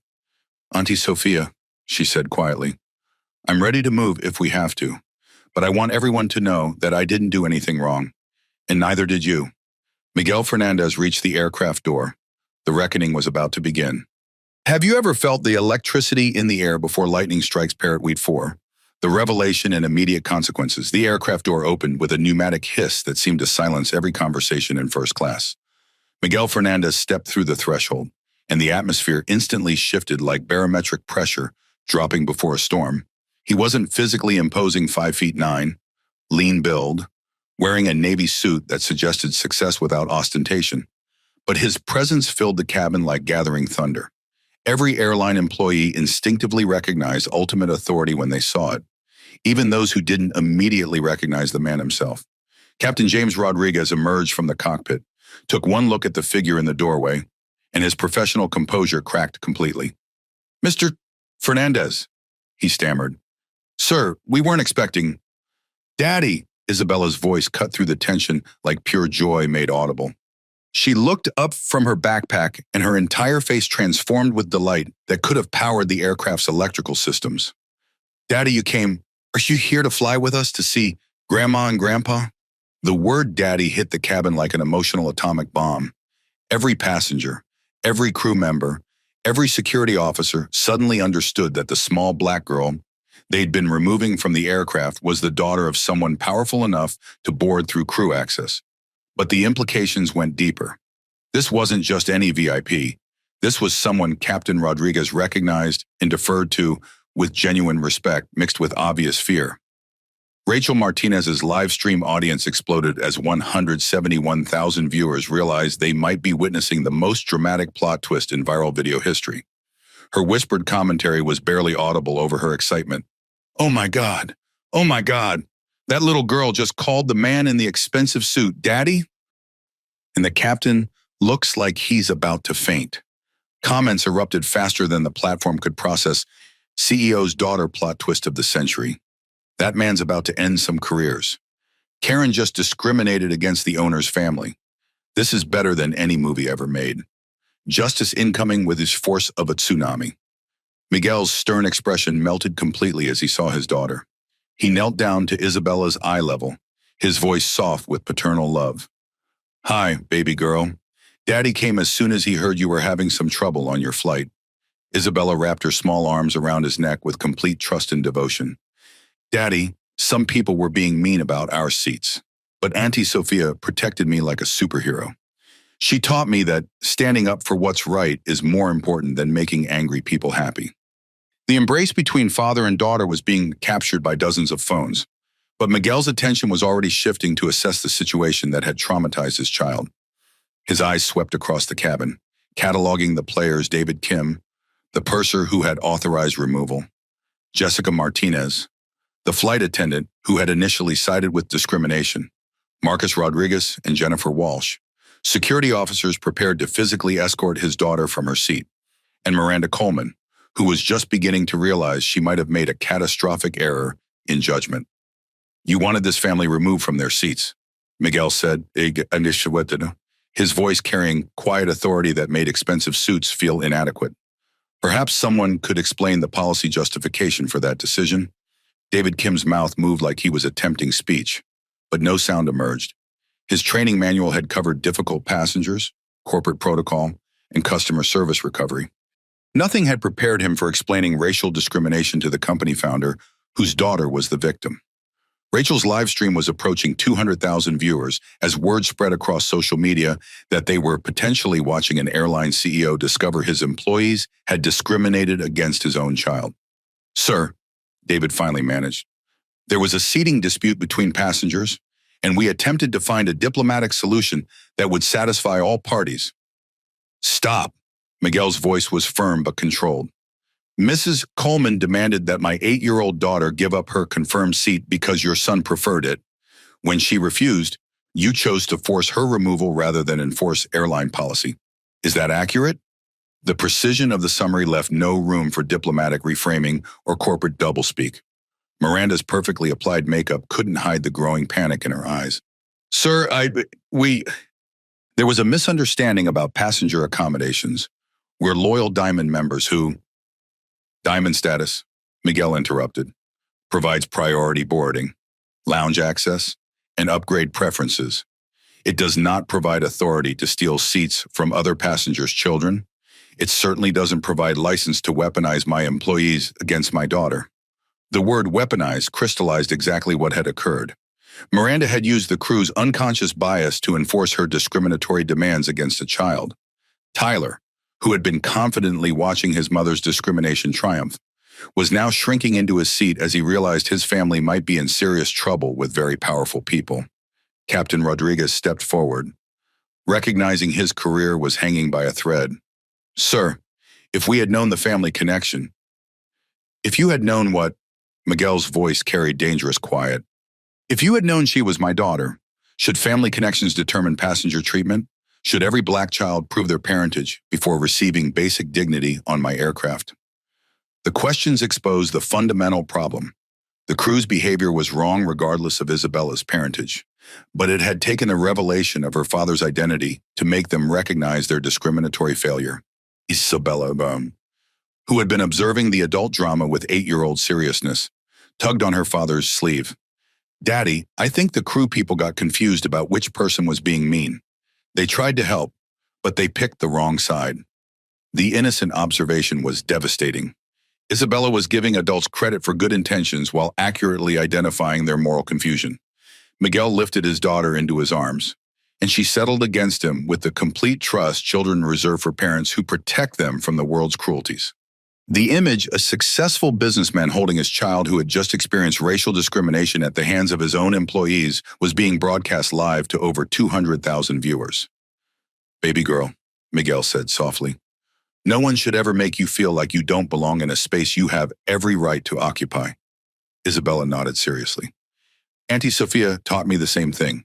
She said our dignity can't be taken away by people who forgot how to be kind." Miguel looked at his sister-in-law with profound gratitude. "Dr. Bennett, thank you for protecting my daughter and teaching her to stand up for what's right." But his expression hardened as he turned back to the crew members whose discriminatory decisions had created this crisis. The reckoning was about to begin, and it would be delivered with the precision of a man who had built an empire by making difficult decisions quickly and decisively. Have you ever witnessed the moment when absolute power met absolute moral clarity, the reckoning? Miguel Fernandez set Isabella down gently and transformed from loving father to corporate judge with the efficiency of someone who had built an airline empire through decisive leadership. The executives who had followed him onto the aircraft were already taking notes, understanding that careers would be ending within minutes. "David Kim," Miguel's voice carried across the cabin with judicial authority, "step forward." David approached on unsteady legs, 20 years of airline experience about to be erased by 30 minutes of discriminatory decision-making. His employee file showed customer service awards, safety certifications, and positive performance reviews, none of which would matter after this moment. Mr. Kim, you authorized the removal of my daughter from her confirmed seat to accommodate another passenger's racial preferences. Walk me through your reasoning. David's mouth was completely dry. Sir, Mrs. Coleman is a Diamond member, and our training emphasizes accommodating premium passengers when possible to maintain customer loyalty. Stop. Miguel's interruption was surgical. Mrs. Coleman wanted something that didn't belong to her. She had no policy basis for her demand. She had no legal right to my daughter's seat. Yet you chose to victimize a child to satisfy an adult's discriminatory preference. Why? The question hung in the air like an indictment. David had no answer that wouldn't further condemn him. I believed we could find a solution that worked for everyone. By forcing one family to sacrifice for another family's bigotry. By teaching my daughter that her rights are negotiable when white passengers want what she has. Rachel Martinez's live stream audience had reached 247,000 viewers. Her commentary was being quoted by news outlets across the country. This man is systematically dismantling every excuse they use to justify discrimination. He's not yelling, he's not being dramatic, he's just asking questions that expose how racist their decisions really were. Miguel turned to Jessica Martinez. Ms. Martinez, you were the first crew member to engage with this situation. You immediately sided with Mrs. Coleman's demands without examining evidence or policy. Explain your reasoning. Jessica's voice was barely audible. Sir, she's a frequent flyer, and we're trained to prioritize customer retention and satisfaction. Are you trained to prioritize white customers over black customers? The direct question sent shockwaves through the cabin and the live stream audiences. Miguel was forcing Jessica to confront the racial bias that had driven her decision-making. No, sir, absolutely not. Then explain why you assumed Mrs. Coleman's complaint was legitimate without verification. Explain why you never investigated her son's supposed medical needs. Explain why you immediately suggested moving my family to inferior accommodations rather than telling Mrs. Coleman to accept the seats she actually purchased. Each question was a precision strike that exposed another layer of discriminatory assumptions. Miguel approached Miranda Coleman, who was now visibly panicking as she understood the magnitude of her miscalculation. Mrs. Coleman, you attempted to force my employees to remove my daughter from her seat through racial intimidation. You weaponized this crew's unconscious bias to achieve discrimination that would have been illegal if attempted directly. Miranda's voice shook as she tried the damage control. Sir, I had no idea she was your daughter. If I had known, and that matters why Miguel's question was devastating. Would it have been acceptable to discriminate against someone else's daughter? Are you suggesting racism is only wrong when it targets powerful people's children? Tyler, finally understanding his family's crisis, began crying. The 11-year-old boy who had casually suggested filing false reports was experiencing consequences for the first time in his privileged existence. Isabella, demonstrating emotional intelligence beyond her years, approached Tyler with genuine concern. Tyler, I know this feels scary, but maybe this can help you learn to be kinder to people, and then everything will be better. The grace from the child, who had been victimized, was stunning in its generosity and was being broadcast to nearly 250,000 people. Miguel knelt down to address both children directly. Tyler, my daughter isn't special because she's my daughter. She's special because she's a human being who deserves dignity. Every child on every flight deserves the same respect you would want for yourself. The gentle correction was delivered with patience rather than anger, but its impact was unmistakable. Miguel stood and addressed the entire cabin, his voice carrying to every passenger and live stream viewer. What happened here today represents a comprehensive failure of corporate culture and human decency. My employees chose to enforce racial hierarchy rather than apply policy fairly. They chose to appease prejudice rather than protect an innocent child. The indictment was complete and undeniable. David Kim, you are terminated immediately. Security will escort you from the aircraft and airport. Your employment with Skyline Airlines ends today. David's legs nearly buckled. 20 years of career advancement, pension contributions, and professional identity disappeared in a single sentence. Jessica Martinez, you are terminated immediately under the same conditions. While Jessica began sobbing, but Miguel's expression showed no sympathy for employees who had shown no mercy to his child. Mrs. Compoandi, Mrs. Coleman, you are permanently banned from all Skyline Airlines flights, routes, and facilities. Your diamond status is revoked immediately. You will be escorted from this aircraft and barred from all airline properties. Miranda's shocked attempt at protest was immediate. You can't do this. I'll sue. I'll call my lawyers. Please do, Miguel said with calm confidence. I'm sure your attorney will be fascinated to review video evidence of your attempted discrimination against a child. Our legal department will enjoy filing countersuits for harassment, defamation, and civil rights violations. Tyler looked confused and frightened. Mom, what's happening? Are we in trouble? Yes, Tyler, Miguel said gently but firmly. Your family chose to be cruel to my daughter, and now you're learning that actions have consequences. Your mother decided to weaponize racial bias for her convenience, and these are the results. Isabella approached Tyler one final time. Tyler, I hope you learn that being mean to people doesn't make you happy, even when you get what you want. Being kind feels better than getting stuff. The moral wisdom from an 8-year-old was captured for posterity and would be shared millions of times. Miguel addressed the remaining passengers and live stream audience. Ladies and gentlemen, I am Miguel Fernandez, founder and CEO of Skyline Airlines. What you witnessed today does not represent our values. We will do better. We are better. And we will prove it through comprehensive action, not just words. The cabin erupted in sustained applause lasting over 3 minutes. Phones captured every moment of corporate accountability being delivered in real time. But Miguel wasn't finished. His voice rose above the applause. Effective immediately, we're implementing the Isabella Protocol's comprehensive anti-discrimination measures named after my daughter to ensure no other child experiences what she endured today. Isabella's eyes widened with surprise and pride. Daddy, there's going to be the rules named after me to help other kids. Yes, baby girl. So every child who flies with us will be treated with the same dignity and respect you deserve. The transformation was complete. What had begun as routine discrimination had become a catalyst for industry-wide reform, triggered by one child's dignity and one father's determination to protect every child from the prejudice his daughter had faced. Have you ever seen justice delivered with such surgical precision? Swift justice delivered. The transformation in Flight 892's atmosphere was immediate and absolute. What had been a theater of racial discrimination became a showcase of corporate accountability being delivered with unprecedented transparency. Security officers Marcus Rodriguez and Jennifer Walsh stood at attention as Miguel addressed them with the controlled authority of someone who understood that every word was being recorded for federal evidence and viral distribution.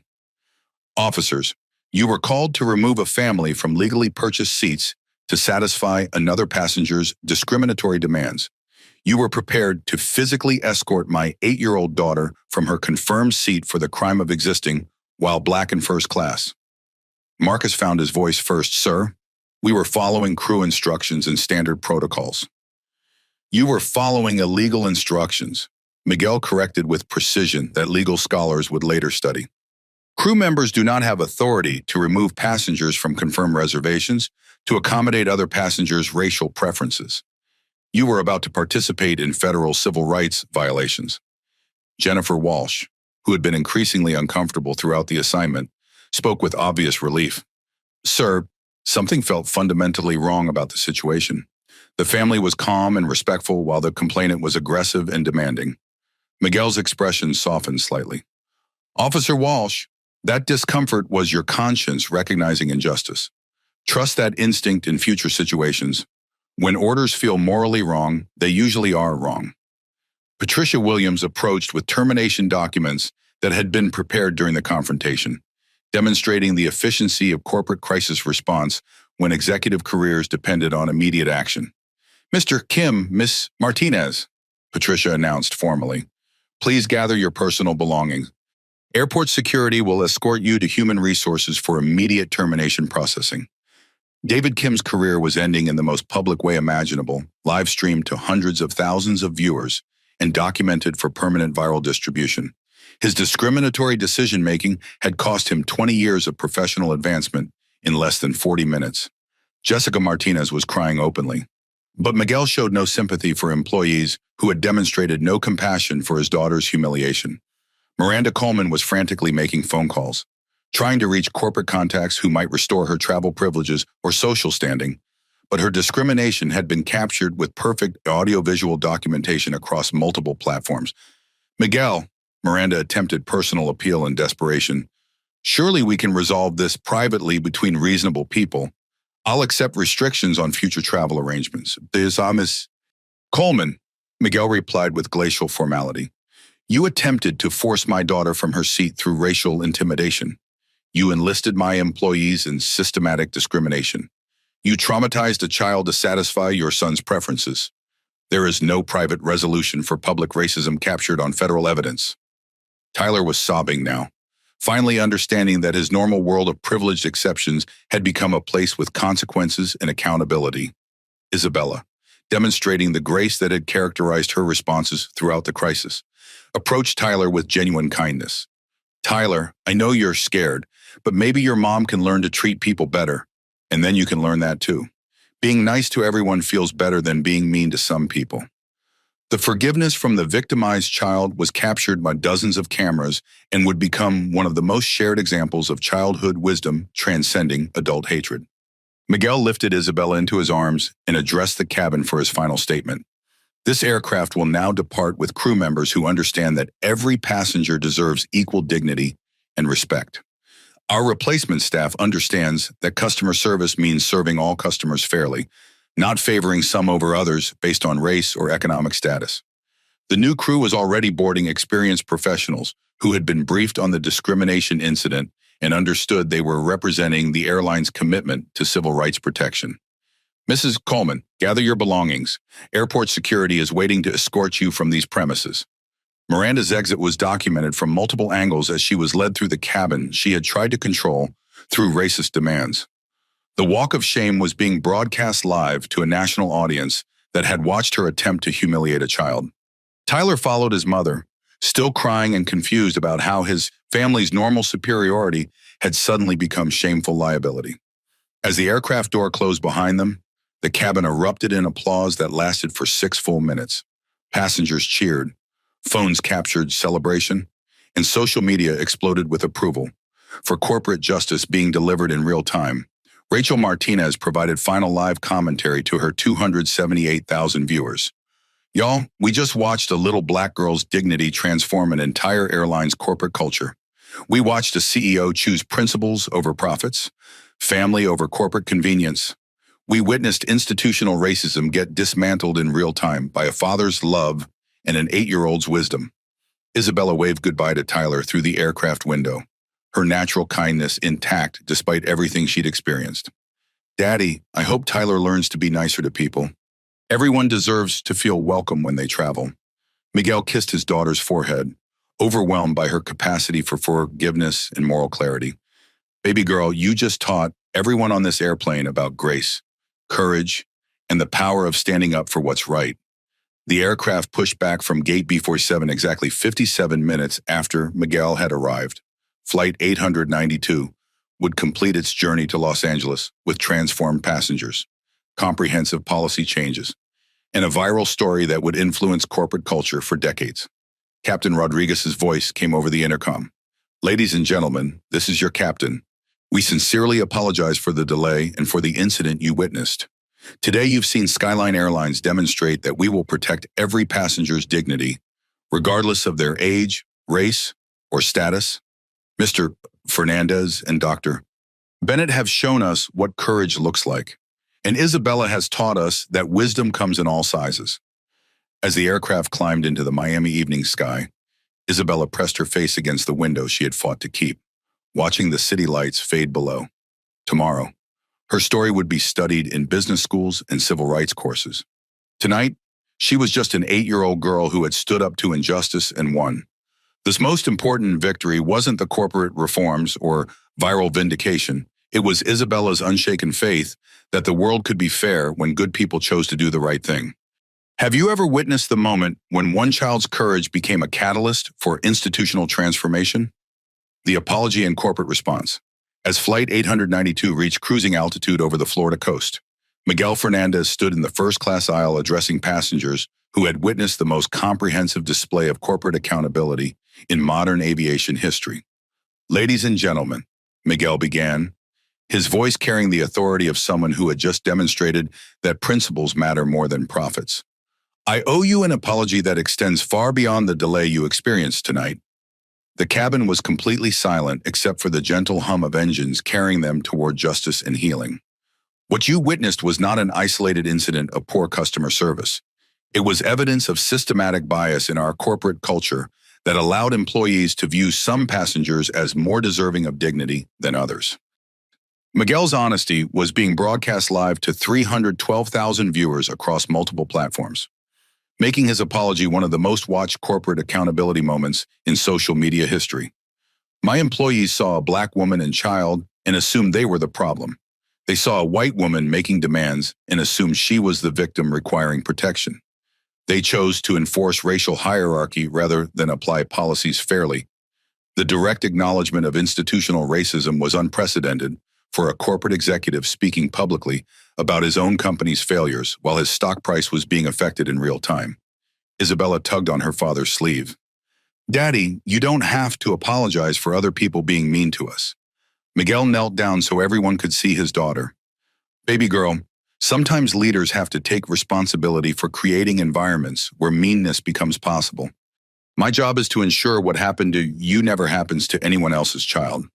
The father-daughter exchange was captured by every phone in the cabin and would become one of the most shared video clips demonstrating authentic leadership accountability.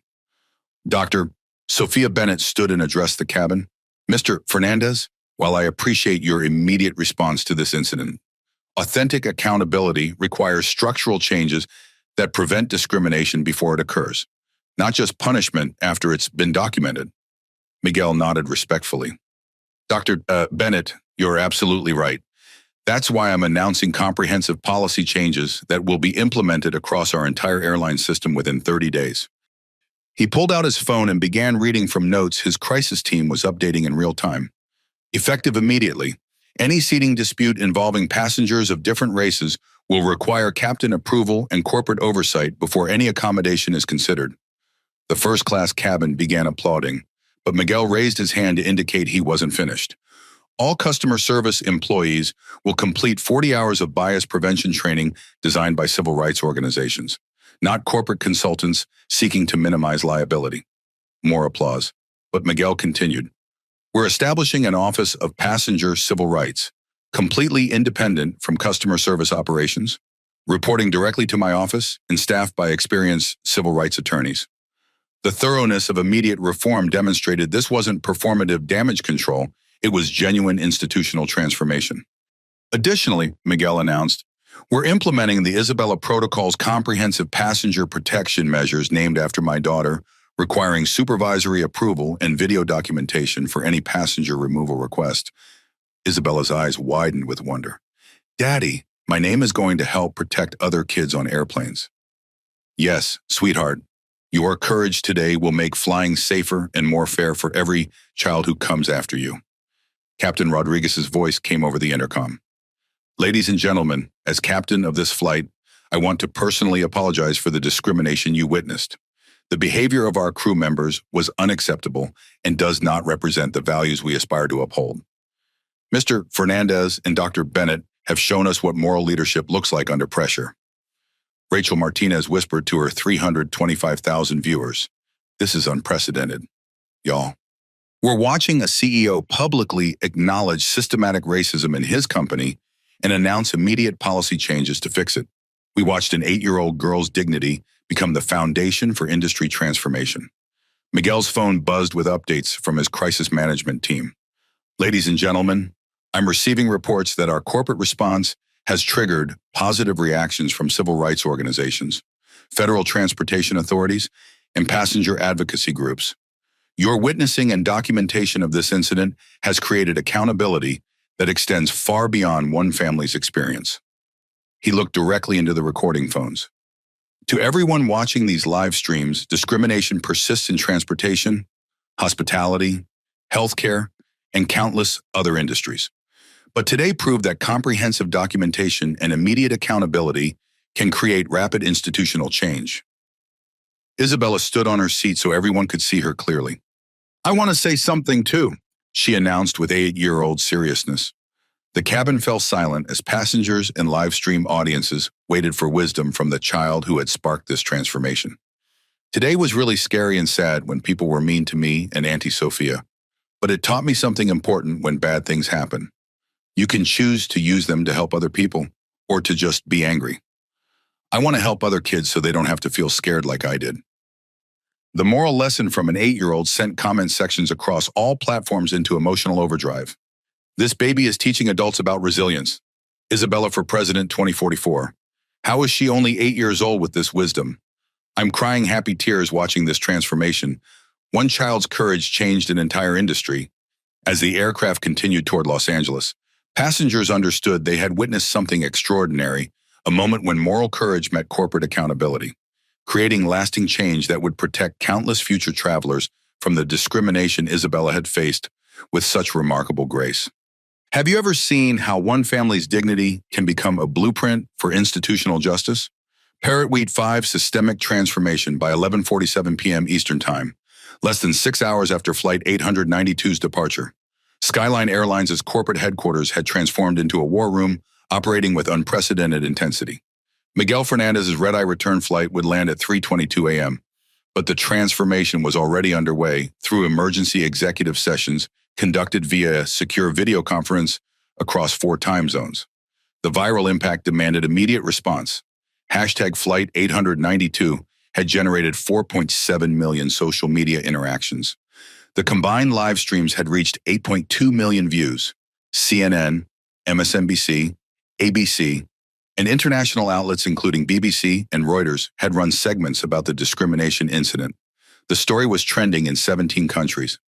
Patricia Williams delivered the overnight analysis with surgical precision. Sir, we're tracking 67 different video angles of the incident. Every major civil rights organization has issued statements demanding federal oversight. 14 members of Congress have announced Department of Transportation investigation hearings.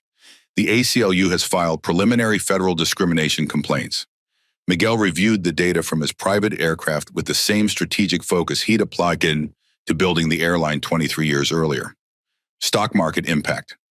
Down 18% in after-hours trading, but analyst projections show potential recovery if we demonstrate immediate, comprehensive reform rather than defensive damage control. Good, Miguel said, stunning his crisis management team. Our stock price should reflect our moral failures. The question is whether we deserve investor confidence after proving we can change. Chief Operating Officer David Martinez raised operational concerns. Sir, implementing comprehensive bias training for 23,000 employees across 127 airports will require suspending normal operations. We're projecting $89 million in cancellation costs, overtime payments, and contractor fees. Approved without hesitation, Miguel replied. What's the cost of permanently losing passenger trust? The commitment to prioritizing principles over quarterly profits sent shockwaves through the corporate culture.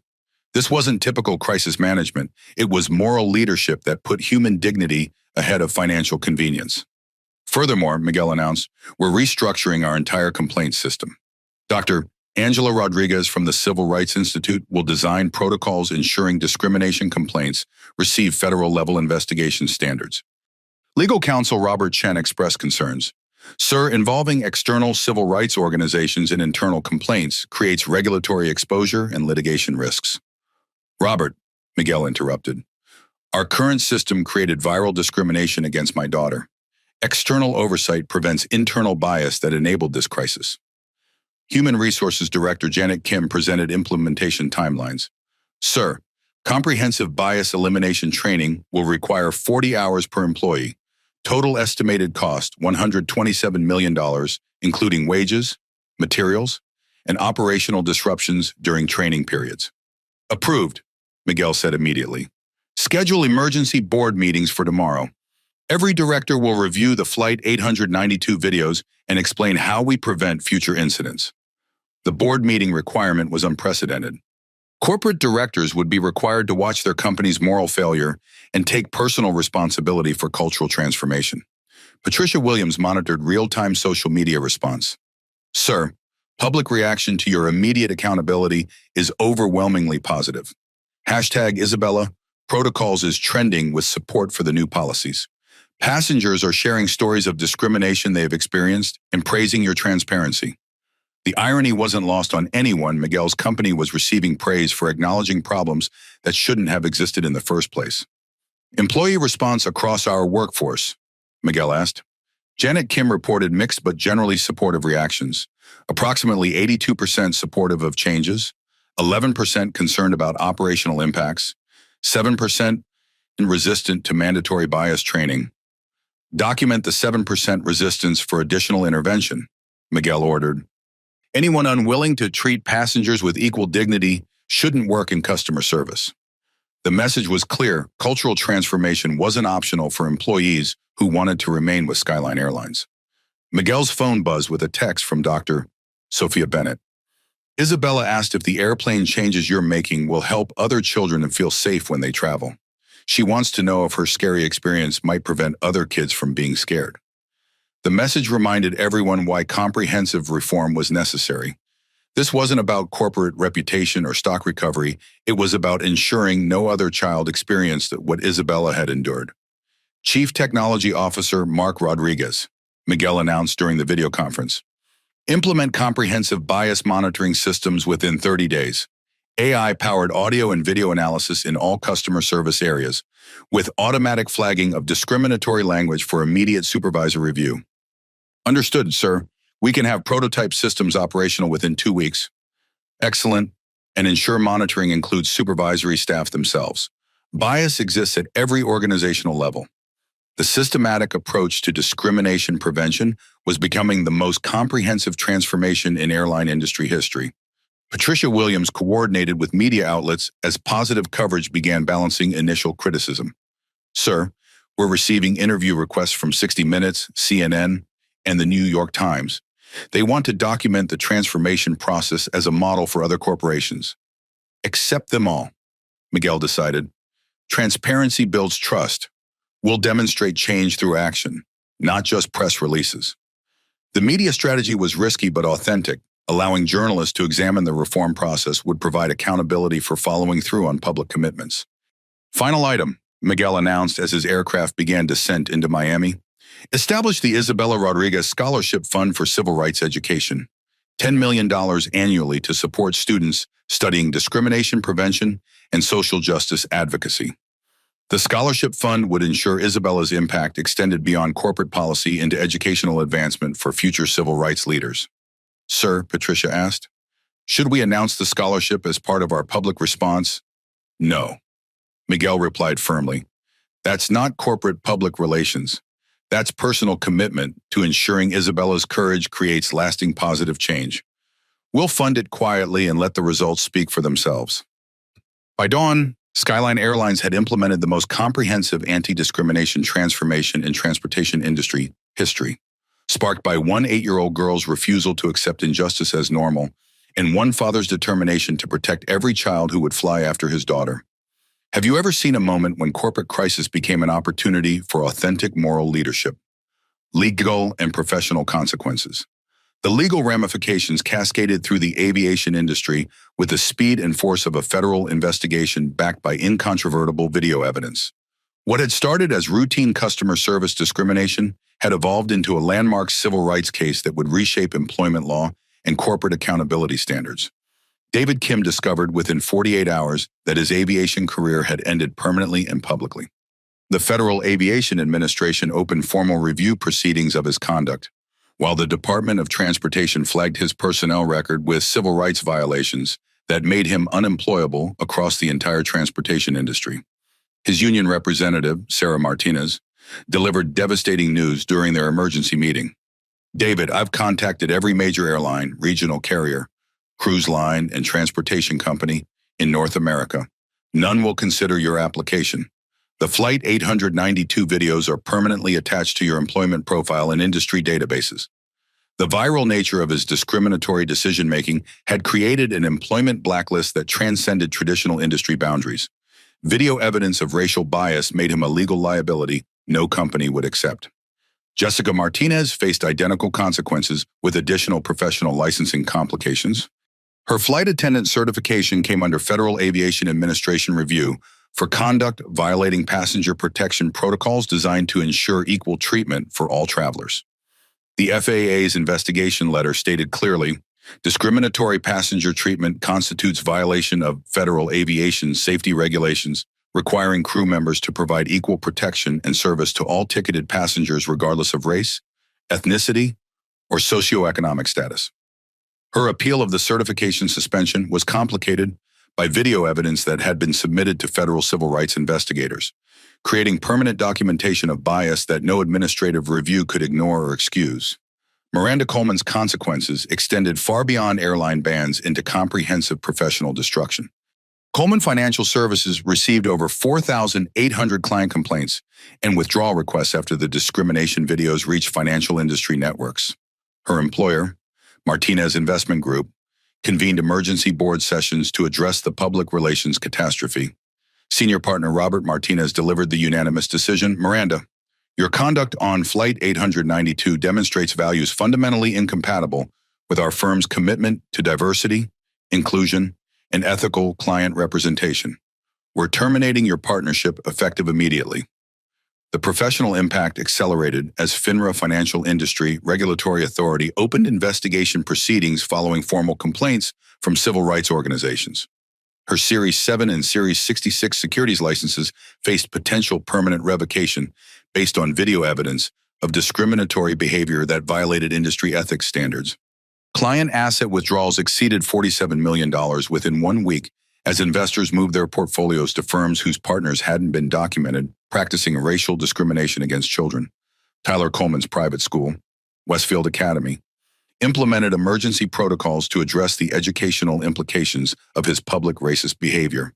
Parents demanded explanations for how the institution had failed to prevent the discriminatory attitudes Tyler displayed.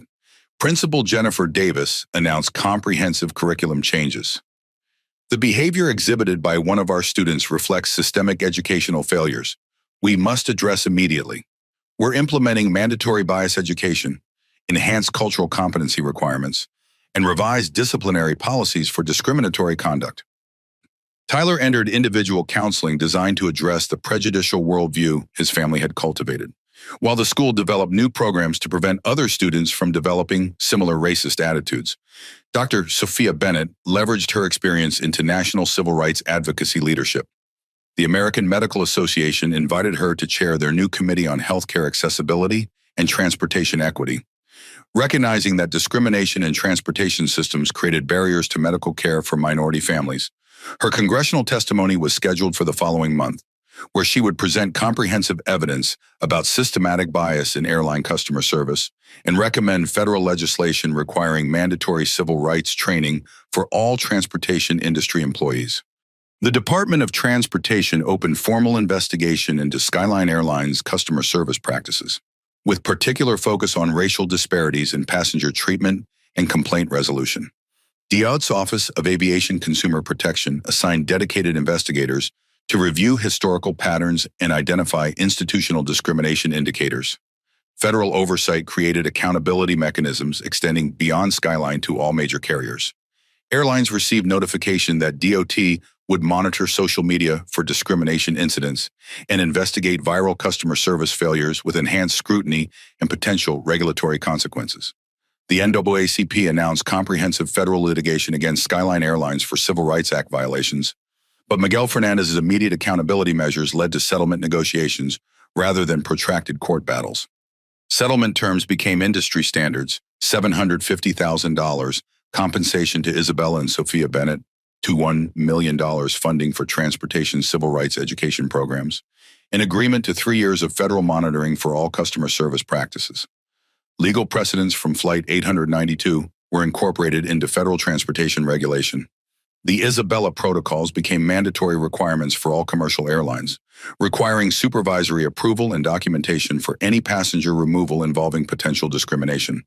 Law schools added the incident to civil rights curricula, while bar associations included Flight 892 case studies and continuing legal education about institutional bias and viral evidence documentation. Within 6 months, Flight 892 had become legal shorthand for comprehensive corporate accountability backed by incontrovertible video evidence and immediate institutional reform. Have you ever seen how one family's courage could reshape an entire legal framework, cultural impact, and change? The cultural transformation sparked by Flight 892 extended far beyond aviation industry reforms, creating ripple effects that reshaped American conversations about childhood wisdom, institutional bias, and the power of viral accountability to drive systematic change. Harvard Business School's Institute for Corporate Responsibility developed their most comprehensive case study in institutional history, Flight 892, When Viral Accountability Transforms Corporate Culture. The 89-page analysis examined how Miguel Fernandez's immediate, transparent response to his daughter's discrimination had established new standards for crisis leadership. Professor Angela Martinez, leading the Harvard research team, explained the study's significance during the National Business Ethics Conference. Flight 892 demonstrates that authentic accountability requires acknowledgement of systematic problems, not just individual employee failures. Miguel Fernandez didn't just terminate staff, he restructured organizational culture to eliminate conditions that enabled discrimination. The case became mandatory curriculum at business schools nationwide, with students analyzing how transparent leadership during viral crises could transform reputation disasters into opportunities for moral advancement and stakeholder trust building.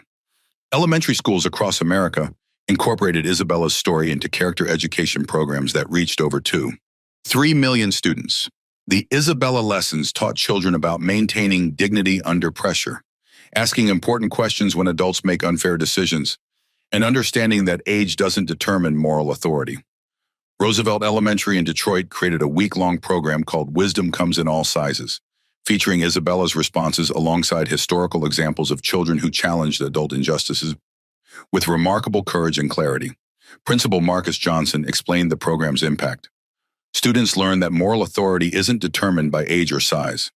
Isabella's questions exposed adult failures more effectively than any policy manual could. Children understand they can challenge unfairness even when grown-ups disappoint them. The educational impact spread internationally, with schools in Canada, the United Kingdom, and Australia adapting Isabella's story for anti-bullying curricula that emphasize dignity, logical questioning, and peaceful resistance to discriminatory treatment. Congressional hearings on transportation discrimination featured Flight 892 as the foundational example for federal legislative reform. Senator Maria Rodriguez of California opened the hearings with Isabella's story. 8-year-old Isabella Rodriguez demonstrated more dignity in 40 minutes than many institutions show in decades. Her experience illustrates why federal oversight of transportation discrimination isn't just necessary, it's essential for protecting every American family's civil rights. The hearings produced the Transportation Equality Act of 2024, requiring comprehensive bias training and independent oversight for all commercial transportation companies. The legislation passed with bipartisan support, with Isabella's questions providing moral foundation for federal civil rights intervention.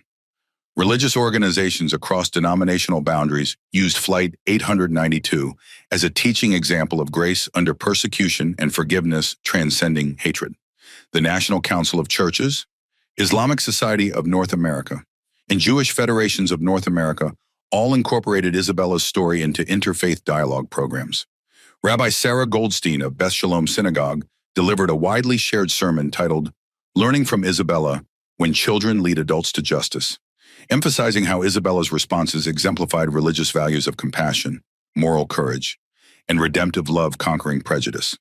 The entertainment industry responded with multiple projects celebrating Isabella's courage and the power of childhood wisdom. The children's book Isabella's Questions became a New York Times bestseller, teaching young readers about fairness, dignity, and the importance of standing up for what's right.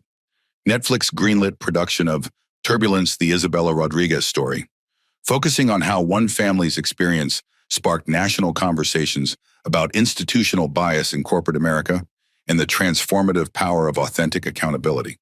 Corporate America Beyond Aviation adopted Isabella protocols as the standard terminology for proactive bias prevention.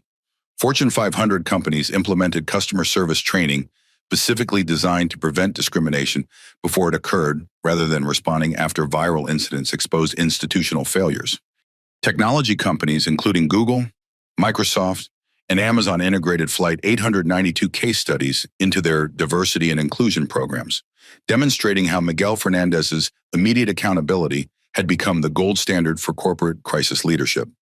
The International Association of Flight Attendants completely revised training protocols to include extensive education about recognizing and preventing discriminatory passenger treatment.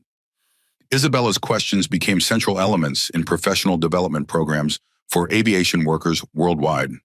Social media platforms enhanced community guidelines and reporting mechanisms following the overwhelming public support for Isabella's dignity and universal condemnation of racial discrimination.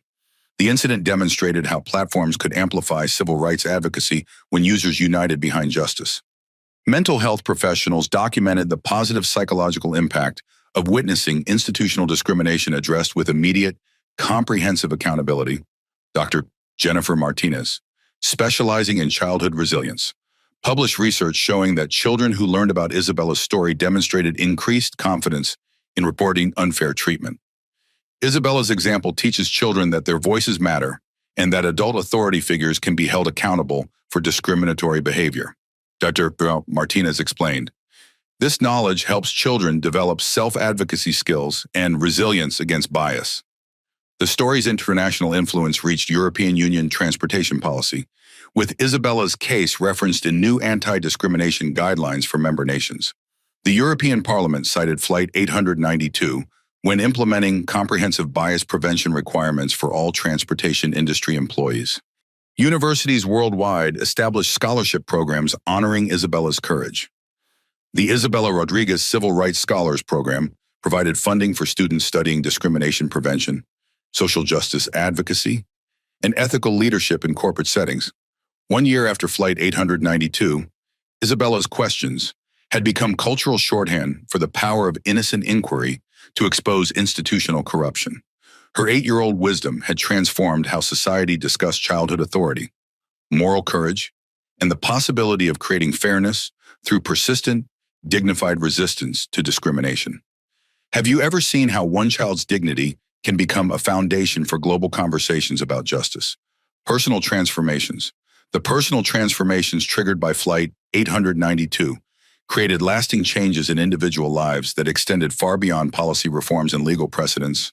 Each person touched by Isabella's courage experienced profound shifts that would influence their choices and character for decades to come. Isabella Rodriguez herself emerged from the discrimination incident with remarkable emotional intelligence and confidence that amazed child psychologists studying her resilience. Rather than developing fear or resentment, she channeled her experience into advocacy for other children facing similar challenges. During her first interview 6 months later, Isabella articulated insights that would be quoted in academic studies.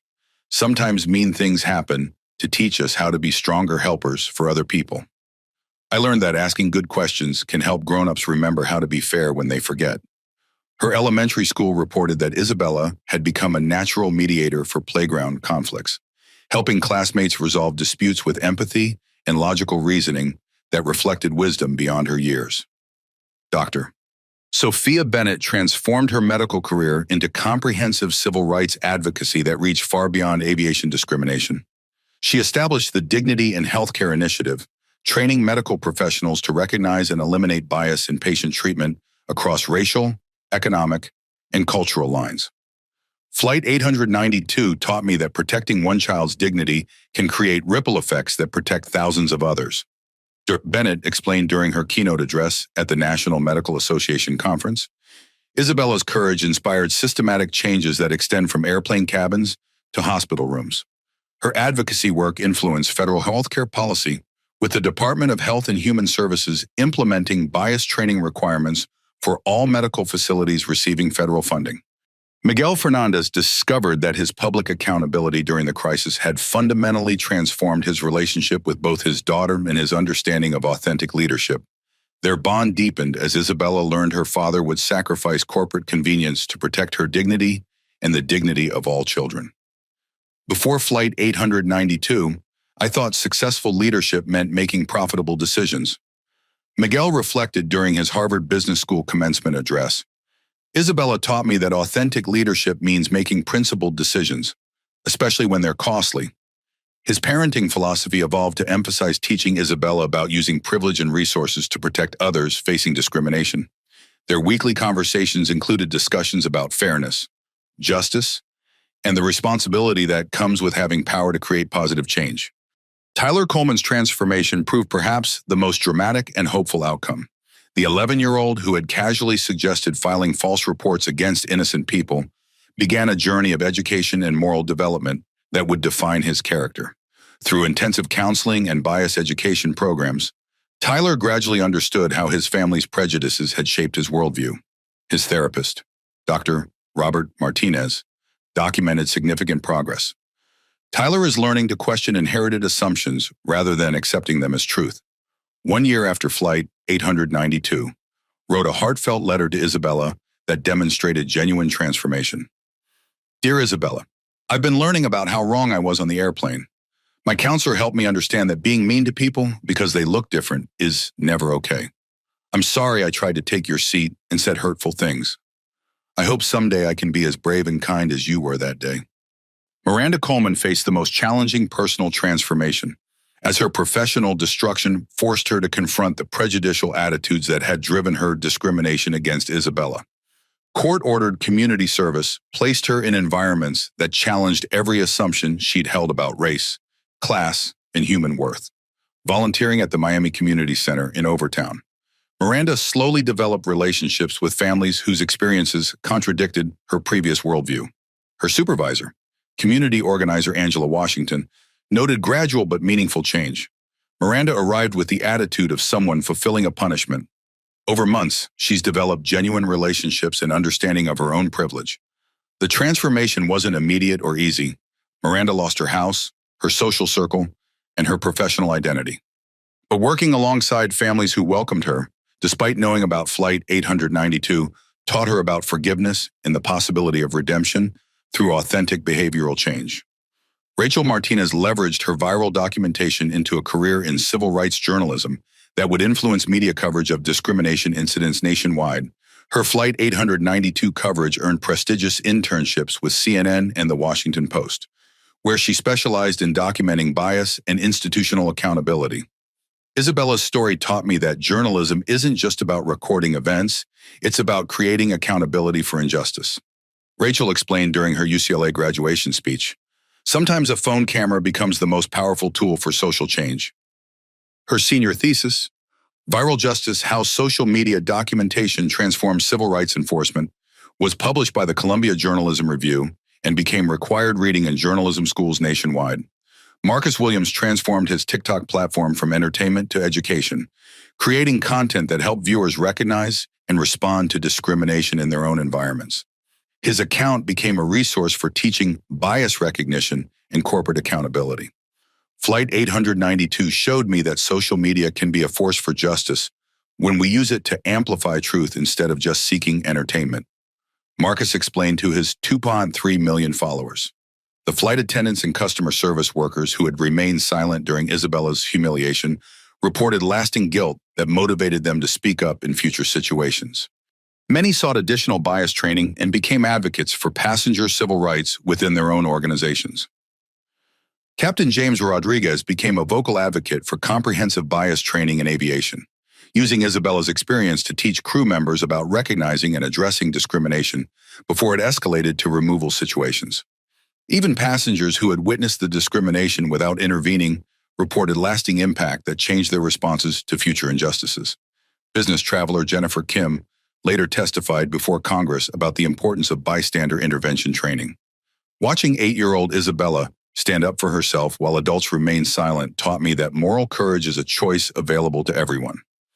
Kim told lawmakers, "I committed that day never to let fear of inconvenience prevent me from protecting innocent people facing discrimination." The most profound collective transformation was measured in airline industry culture, where employees across all carriers reported increased awareness of unconscious bias and enhanced commitment to equal treatment protocols. Dr. Angela Martinez, the civil rights consultant who designed industry-wide training programs, noted unprecedented engagement. Flight 892 created a generation of transportation workers who understand that preventing discrimination requires active participation, not passive observation. Isabella's story had proven that personal transformation was possible at any age, from any starting point, for anyone willing to examine their assumptions and choose growth over comfort.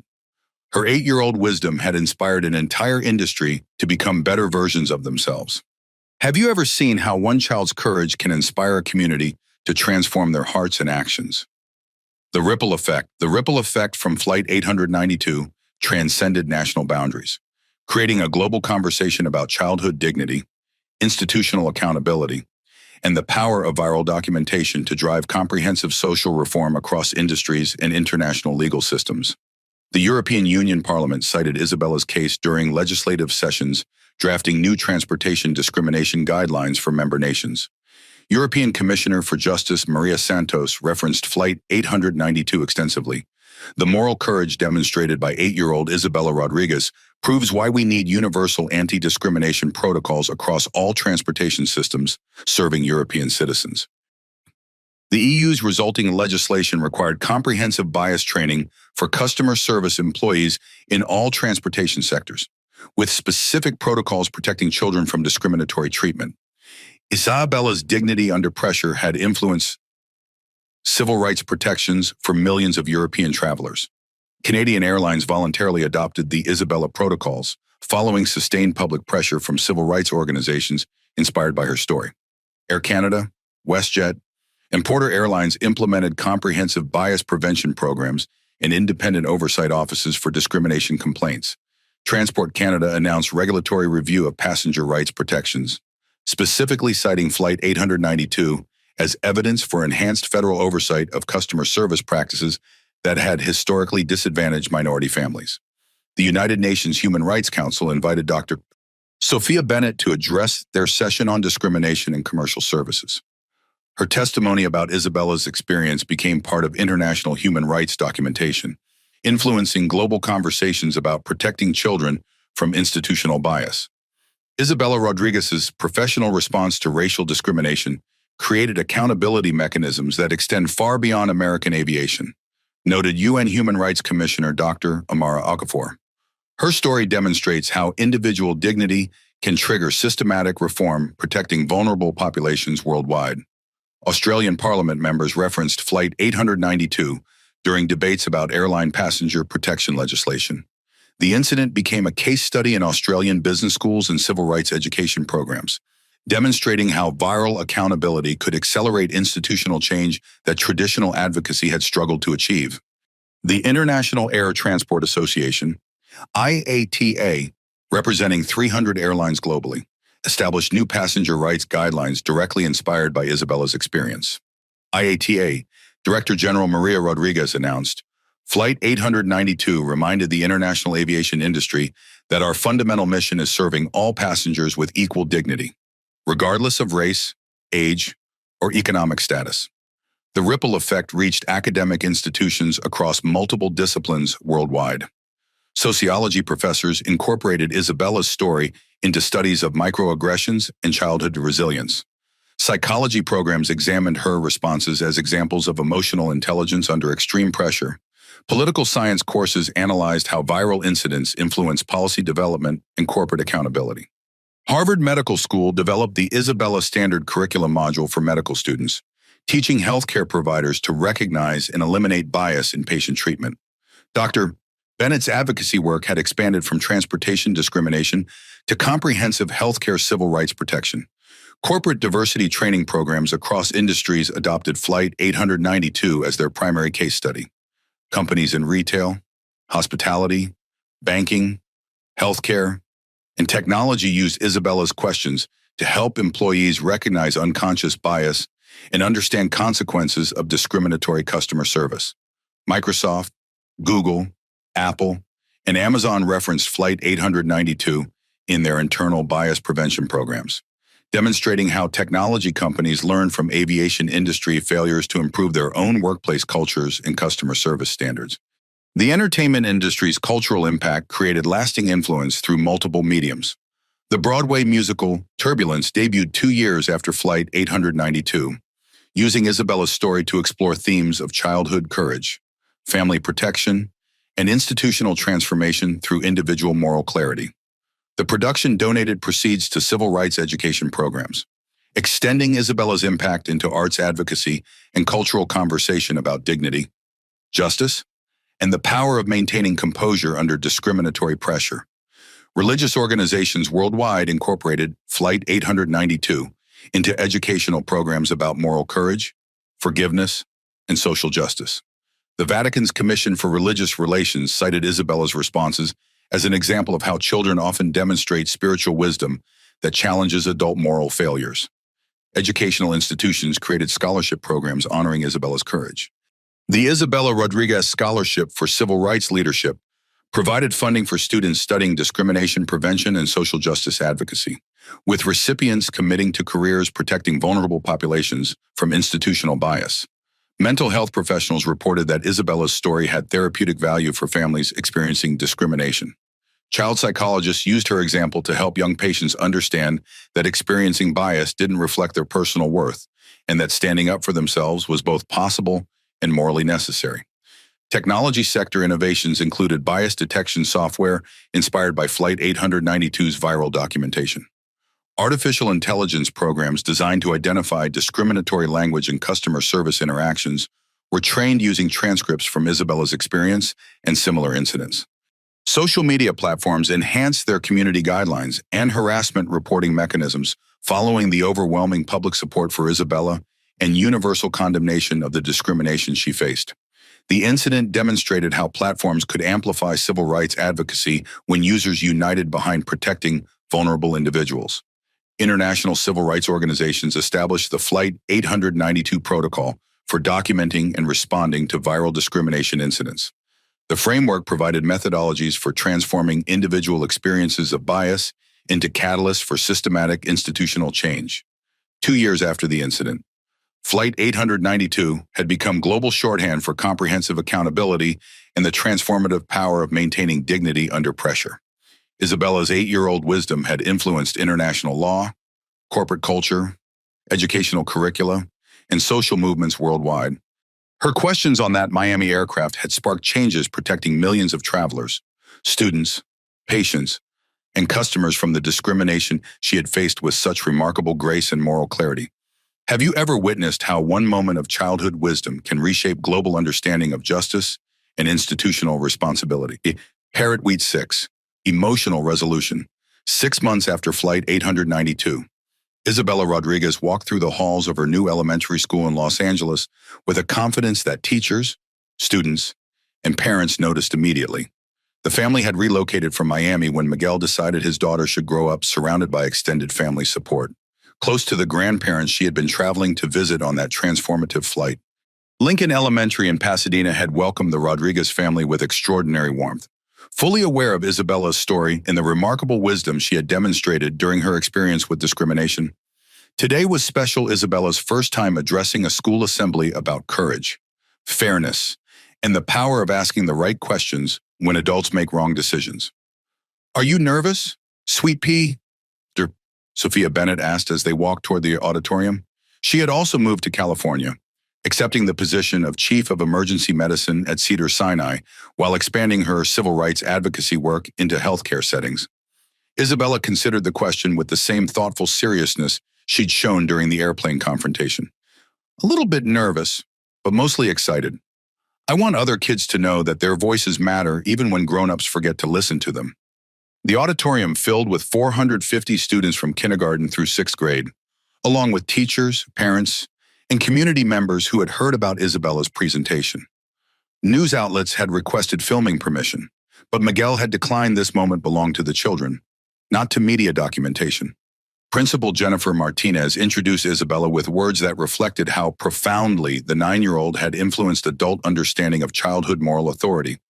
"Today we're honored to hear from someone who showed us that courage doesn't depend on age, and that standing up for what's right is always the right choice, even when it's difficult." Isabella approached the microphone with the same composed dignity she demonstrated on Flight 892. She looked out at hundreds of young faces and began with the directness that had made her famous. 6 months ago, something really unfair happened to me on an airplane. A lady wanted my seat, and when I said no, some grown-ups decided she was right and I was wrong, even though I hadn't done anything bad. The children listened with the focused attention they reserve for stories that felt both important and personally relevant. I was scared and confused, but my Aunt Sophia taught me something really important that day. She showed me that when people treat you unfairly, You have two choices. You can make yourself smaller to make them comfortable, or you can stand up for what's right and help make the world more fair for everyone. A kindergartner raised her hand eagerly. Isabella, what if the grown-ups don't want us to listen to kids? Isabella smiled at the question that went straight to the heart of adult-child power dynamics. That's the hardest part, and I'm not going to lie, it doesn't always work. But you know what I learned? Sometimes grown-ups make mistakes too, just like we do. And when kids like us ask good questions and stay calm, it helps grown-ups remember what they forgot about being kind and fair. A third grader called out, "Were you mad at the mean lady on the airplane?"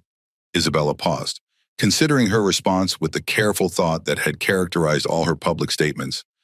I was sad that she thought I didn't deserve my seat just because of how I look.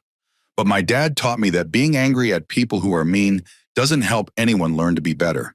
It's better to use your energy to make sure no one else gets treated the same way. The wisdom in her response sent murmurs of appreciation through the adult audience. Here was a 9-year-old demonstrating emotional intelligence and conflict resolution skills that many adults struggled to achieve.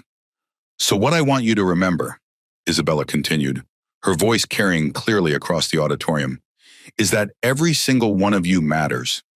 It doesn't matter if you're short or tall, if your skin is light or dark, if your family has lots of money or just enough. You deserve to be treated with kindness and respect, and you have the right to speak up when someone treats you unfairly. A second grader asked, "What should we do if someone is mean to our friends?" "That's when you become a superhero," Isabella said, her eyes lighting up with enthusiasm. Not the kind that flies around in capes, but the kind that speaks up when someone needs help. The kind that says, "Hey, that's not fair," when they see something wrong happening to other people. The presentation continued for 30 minutes, with Isabella answering questions about courage, fairness, forgiveness, and the importance of treating everyone with dignity regardless of their differences. Her responses consistently demonstrated the moral clarity and emotional intelligence that had made her a symbol of childhood wisdom triumphing over adult prejudice. When the assembly ended, the applause lasted for 4 full minutes. Students, teachers, and parents stood in recognition of a child who had transformed her experience of injustice into a teaching moment for her entire community. Later that evening, as the Rodriguez family sat around their dinner table overlooking the San Gabriel Mountains, Miguel asked Isabella how she felt about her first major public speaking experience since the airplane incident. "It felt really good. Daddy, like maybe what happened to us wasn't just about us. Maybe it was about helping other people learn to be braver when they see unfair things happening to their friends or to strangers." Miguel and Sophia exchanged glances across the table, both recognizing the profound truth in Isabella's observation. She had understood something that many adults missed: personal injustice could become a catalyst for collective growth and moral education. "Baby girl," Miguel said softly, "you're teaching all of us what it means to turn pain into purpose." Isabella nodded seriously, then brightened. Aunt Sophia says that's what heroes do. They use bad things that happen to them to help make good things happen for other people. Do you think I'm becoming a hero? "Sweetheart," Sophia replied, "you became a hero the moment you decided to ask questions instead of just accepting unfairness. Everything good that's happened since then is just the world catching up to what you already knew." Have you ever seen a 9-year-old child become a teacher for an entire generation? Professional vindication. The Beverly Hills Hotel's crystal ballroom sparkled with formal elegance befitting the National Civil Rights Leadership Awards ceremony. Dr. Sophia Bennett sat at the head table wearing a midnight blue gown that reflected both the significance of the evening and her transformation from trauma surgeon to national civil rights advocate. "Ladies and gentlemen," announced ceremony host Congressman John Lewis III, "this year's recipient of the Harriet Tubman Award for Courage Under Fire is Dr. Sophia Bennett, who demonstrated that protecting one child's dignity can transform an entire industry and inspire a nation." The standing ovation lasted for 4 minutes as Dr. Bennett approached the podium. The award, a crystal sculpture depicting a woman with outstretched arms protecting children, caught the light from hundreds of camera flashes as news outlets documented this recognition of moral courage. 6 months ago, Dr. Bennett began, her voice carrying across the ballroom filled with civil rights leaders, corporate executives, government officials, and activists. I thought I was simply taking my niece on a vacation flight to visit her grandparents. I had no idea we would encounter discrimination that would test everything I believed about standing up for what's right. The audience, comprised of people who had dedicated their lives to fighting injustice, listened with the rapt attention reserved for speakers who had earned authority through personal sacrifice and public courage. Isabella Rodriguez, my 9-year-old niece, taught me something profound that day. She showed me that dignity isn't something external that can be taken from you. It's something internal that you choose to maintain regardless of how others behave toward you. In the audience, Miguel Fernandez watched with profound pride as his sister-in-law received recognition that had been earned through grace under the most public pressure imaginable. Beside him, Isabella sat in her first formal gown, occasionally waving at cameras with the unself-conscious joy of a child who understood she was part of something historically important. This award represents more than personal recognition, Dr. Bennett continued, her speech building toward the message she'd crafted over weeks of reflection. It represents the voices of every family who has faced discrimination in transportation, healthcare, education, and countless other settings where bias masquerades as policy or preference. The speech had been carefully constructed, but its core message was devastatingly simple. Individual moral courage could create systematic change when combined with institutional accountability and comprehensive reform.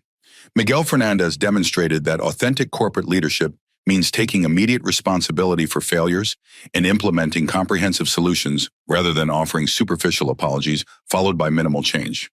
His response to his daughter's discrimination created a model for genuine institutional transformation that other industries are now studying and implementing.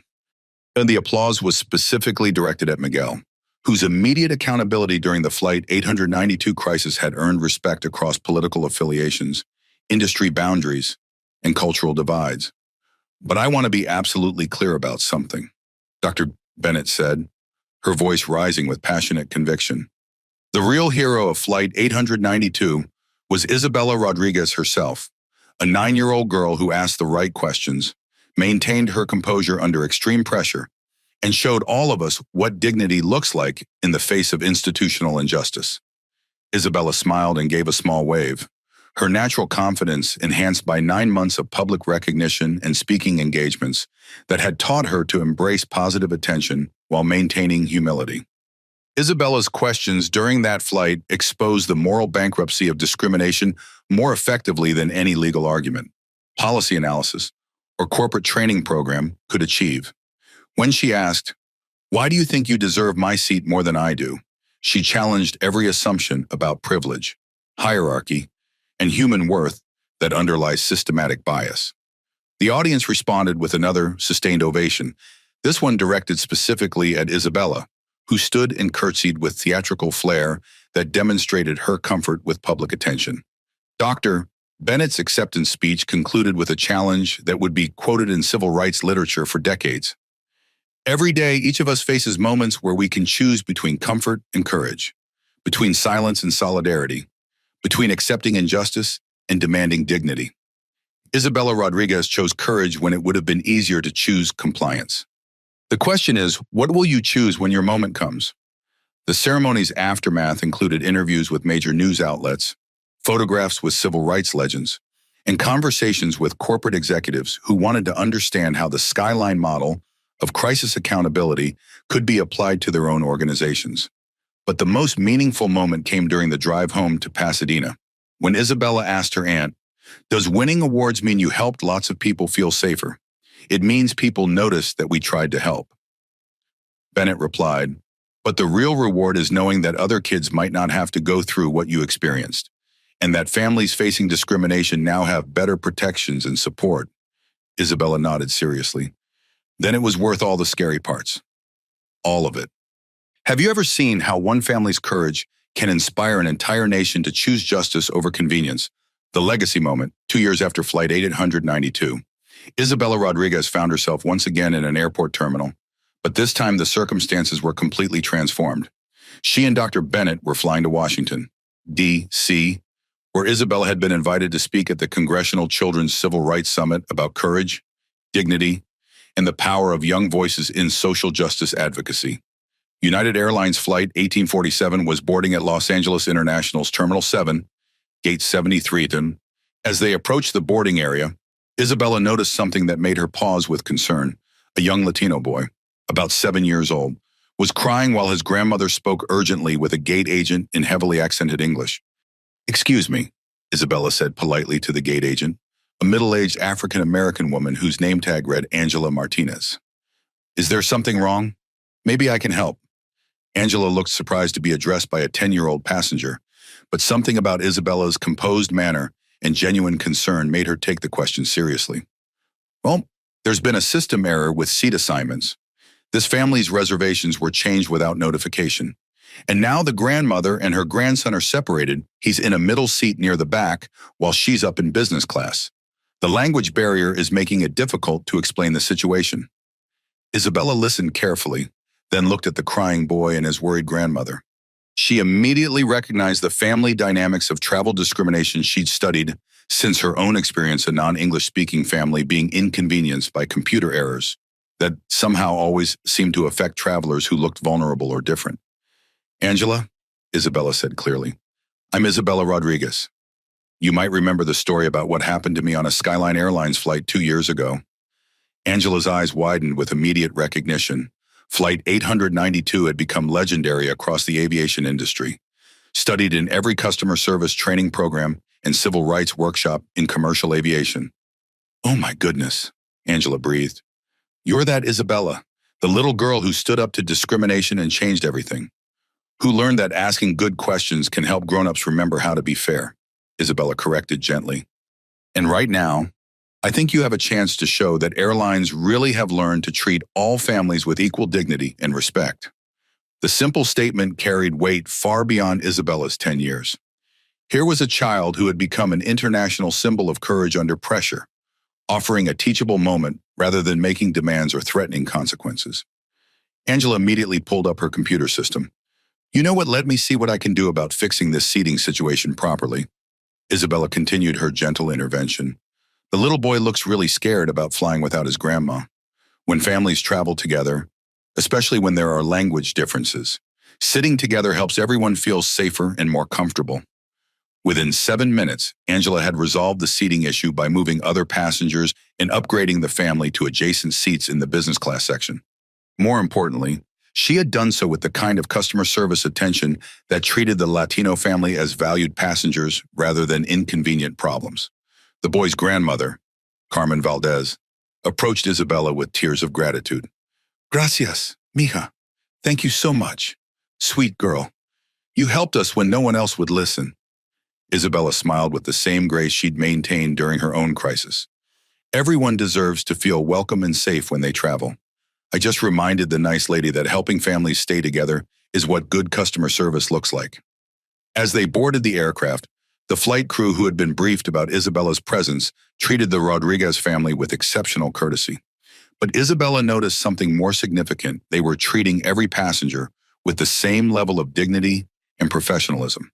During takeoff, as Isabella looked out her window seat, which no one had questioned or challenged, she reflected on how much had changed since her discriminatory experience. The young boy who had been crying was now laughing with his grandmother, secure in seats they hadn't had to fight to keep. "Aunt Sophia," Isabella said quietly, "I think it's really working." "What's working, sweetheart?" "The changes. People are learning to be more fair. That little boy and his grandma didn't have to go through what we went through. They got help instead of arguments." Bennett followed Isabella's gaze to the happy family several rows ahead. "You're absolutely right, baby girl. The changes are working because people like you keep reminding adults what fairness looks like in practice." During the flight, Isabella worked on her speech for the Congressional Summit. Her opening line captured the essence of everything she'd learned. A lot of grown-ups think kids don't understand complicated things like discrimination. But I think sometimes we understand fairness better than they do because we haven't learned to make excuses for being mean to people. The flight attendant, Maria Santos, stopped by their row during drink service. "Isabella, I wanted you to know that your story is part of our mandatory training now. Every flight attendant learns about Flight 892 and why treating all passengers with dignity isn't just good customer service. It's a moral requirement." Isabella nodded seriously. "That makes me really happy." Every kid should feel safe and welcome when they travel with their families. As the plane descended into Ronald Reagan National Airport, Isabella pressed her face against the window, watching the Capitol building and Washington Monument come into view. Tomorrow, she would address a room full of lawmakers, advocates, and young people about the importance of listening to children's voices in civil rights conversations. But today, she had simply helped another family avoid the discrimination she had faced with such remarkable composure. The legacy of Flight 892 wasn't just corporate policies or legal reforms. It was the quiet moments when dignity triumphed over discrimination because people chose to do what was right. The most important changes weren't measured in law books or training manuals, but in the smiles of children who could travel safely with their families because one 10-year-old girl had refused to accept injustice as normal. Have you ever seen how one child's courage becomes a beacon of kindness that guides an entire industry toward justice? Epilogue: the continuing impact. 3 years after Flight 892, the ripple effects of Isabella Rodriguez's dignified response to discrimination continued to transform American society in ways both profound and practical. The Isabella protocols had been adopted by transportation companies, healthcare systems, educational institutions, and corporate entities worldwide, protecting millions of people from the bias she had faced with such remarkable grace. Dr. Sophia Bennett's advocacy had revolutionized civil rights protection in medical settings, where her training programs helped healthcare workers recognize and eliminate discriminatory treatment that had historically affected minority patients. Her book, Questions That Change Everything: Learning from Isabella, became required reading in medical schools, business programs, and social justice curricula internationally. Miguel Fernandez had transformed Skyline Airlines into the global leader in passenger civil rights protection, with discrimination complaints dropping 96%, while customer satisfaction reached unprecedented levels. His model of immediate accountability and comprehensive reform was studied worldwide as proof that moral leadership could enhance both corporate culture and financial performance simultaneously. Isabella herself, now 11 years old, continued speaking at schools, conferences, and legislative hearings about courage, dignity, and the power of asking important questions when adults make unfair decisions. Her message remained constant: every person deserves respect regardless of their age, race, or background. And positive change happens when good people choose to act on their principles. The most remarkable testament to Flight 892's impact came from Tyler Coleman, now 14, who had transformed his inherited prejudices into passionate advocacy for civil rights education in schools. His essay, How Isabella Rodriguez Saved My Soul, won the National Youth Civil Rights Writing Contest and was read by millions of students learning about redemption, growth, and the possibility of overcoming taught hatred through genuine education and moral reflection. Sometimes the most important moments in history don't happen in government buildings or corporate boardrooms. Sometimes they happen in airplane seats, where children teach entire industries about dignity, where families demonstrate that standing together against injustice creates lasting change, and where one moment of moral clarity can transform how millions of people treat each other for generations to come. Isabella's window seat had become more than a symbol of airline travel. It represented every person's right to exist with dignity in any space they rightfully occupied. The view from that seat wasn't just of clouds and sky, but of a future where children of all backgrounds could travel, learn, and grow without fear of discrimination based on their appearance or family circumstances. The lesson of Flight 892 remained beautifully simple, and powerfully profound: courage comes in all ages and sizes. Dignity cannot be taken from those who choose to maintain it. And sometimes 11-year-old children understand justice better than the adults who are supposed to protect them. As Isabella often concluded her speeches, fairness isn't complicated or hard to understand.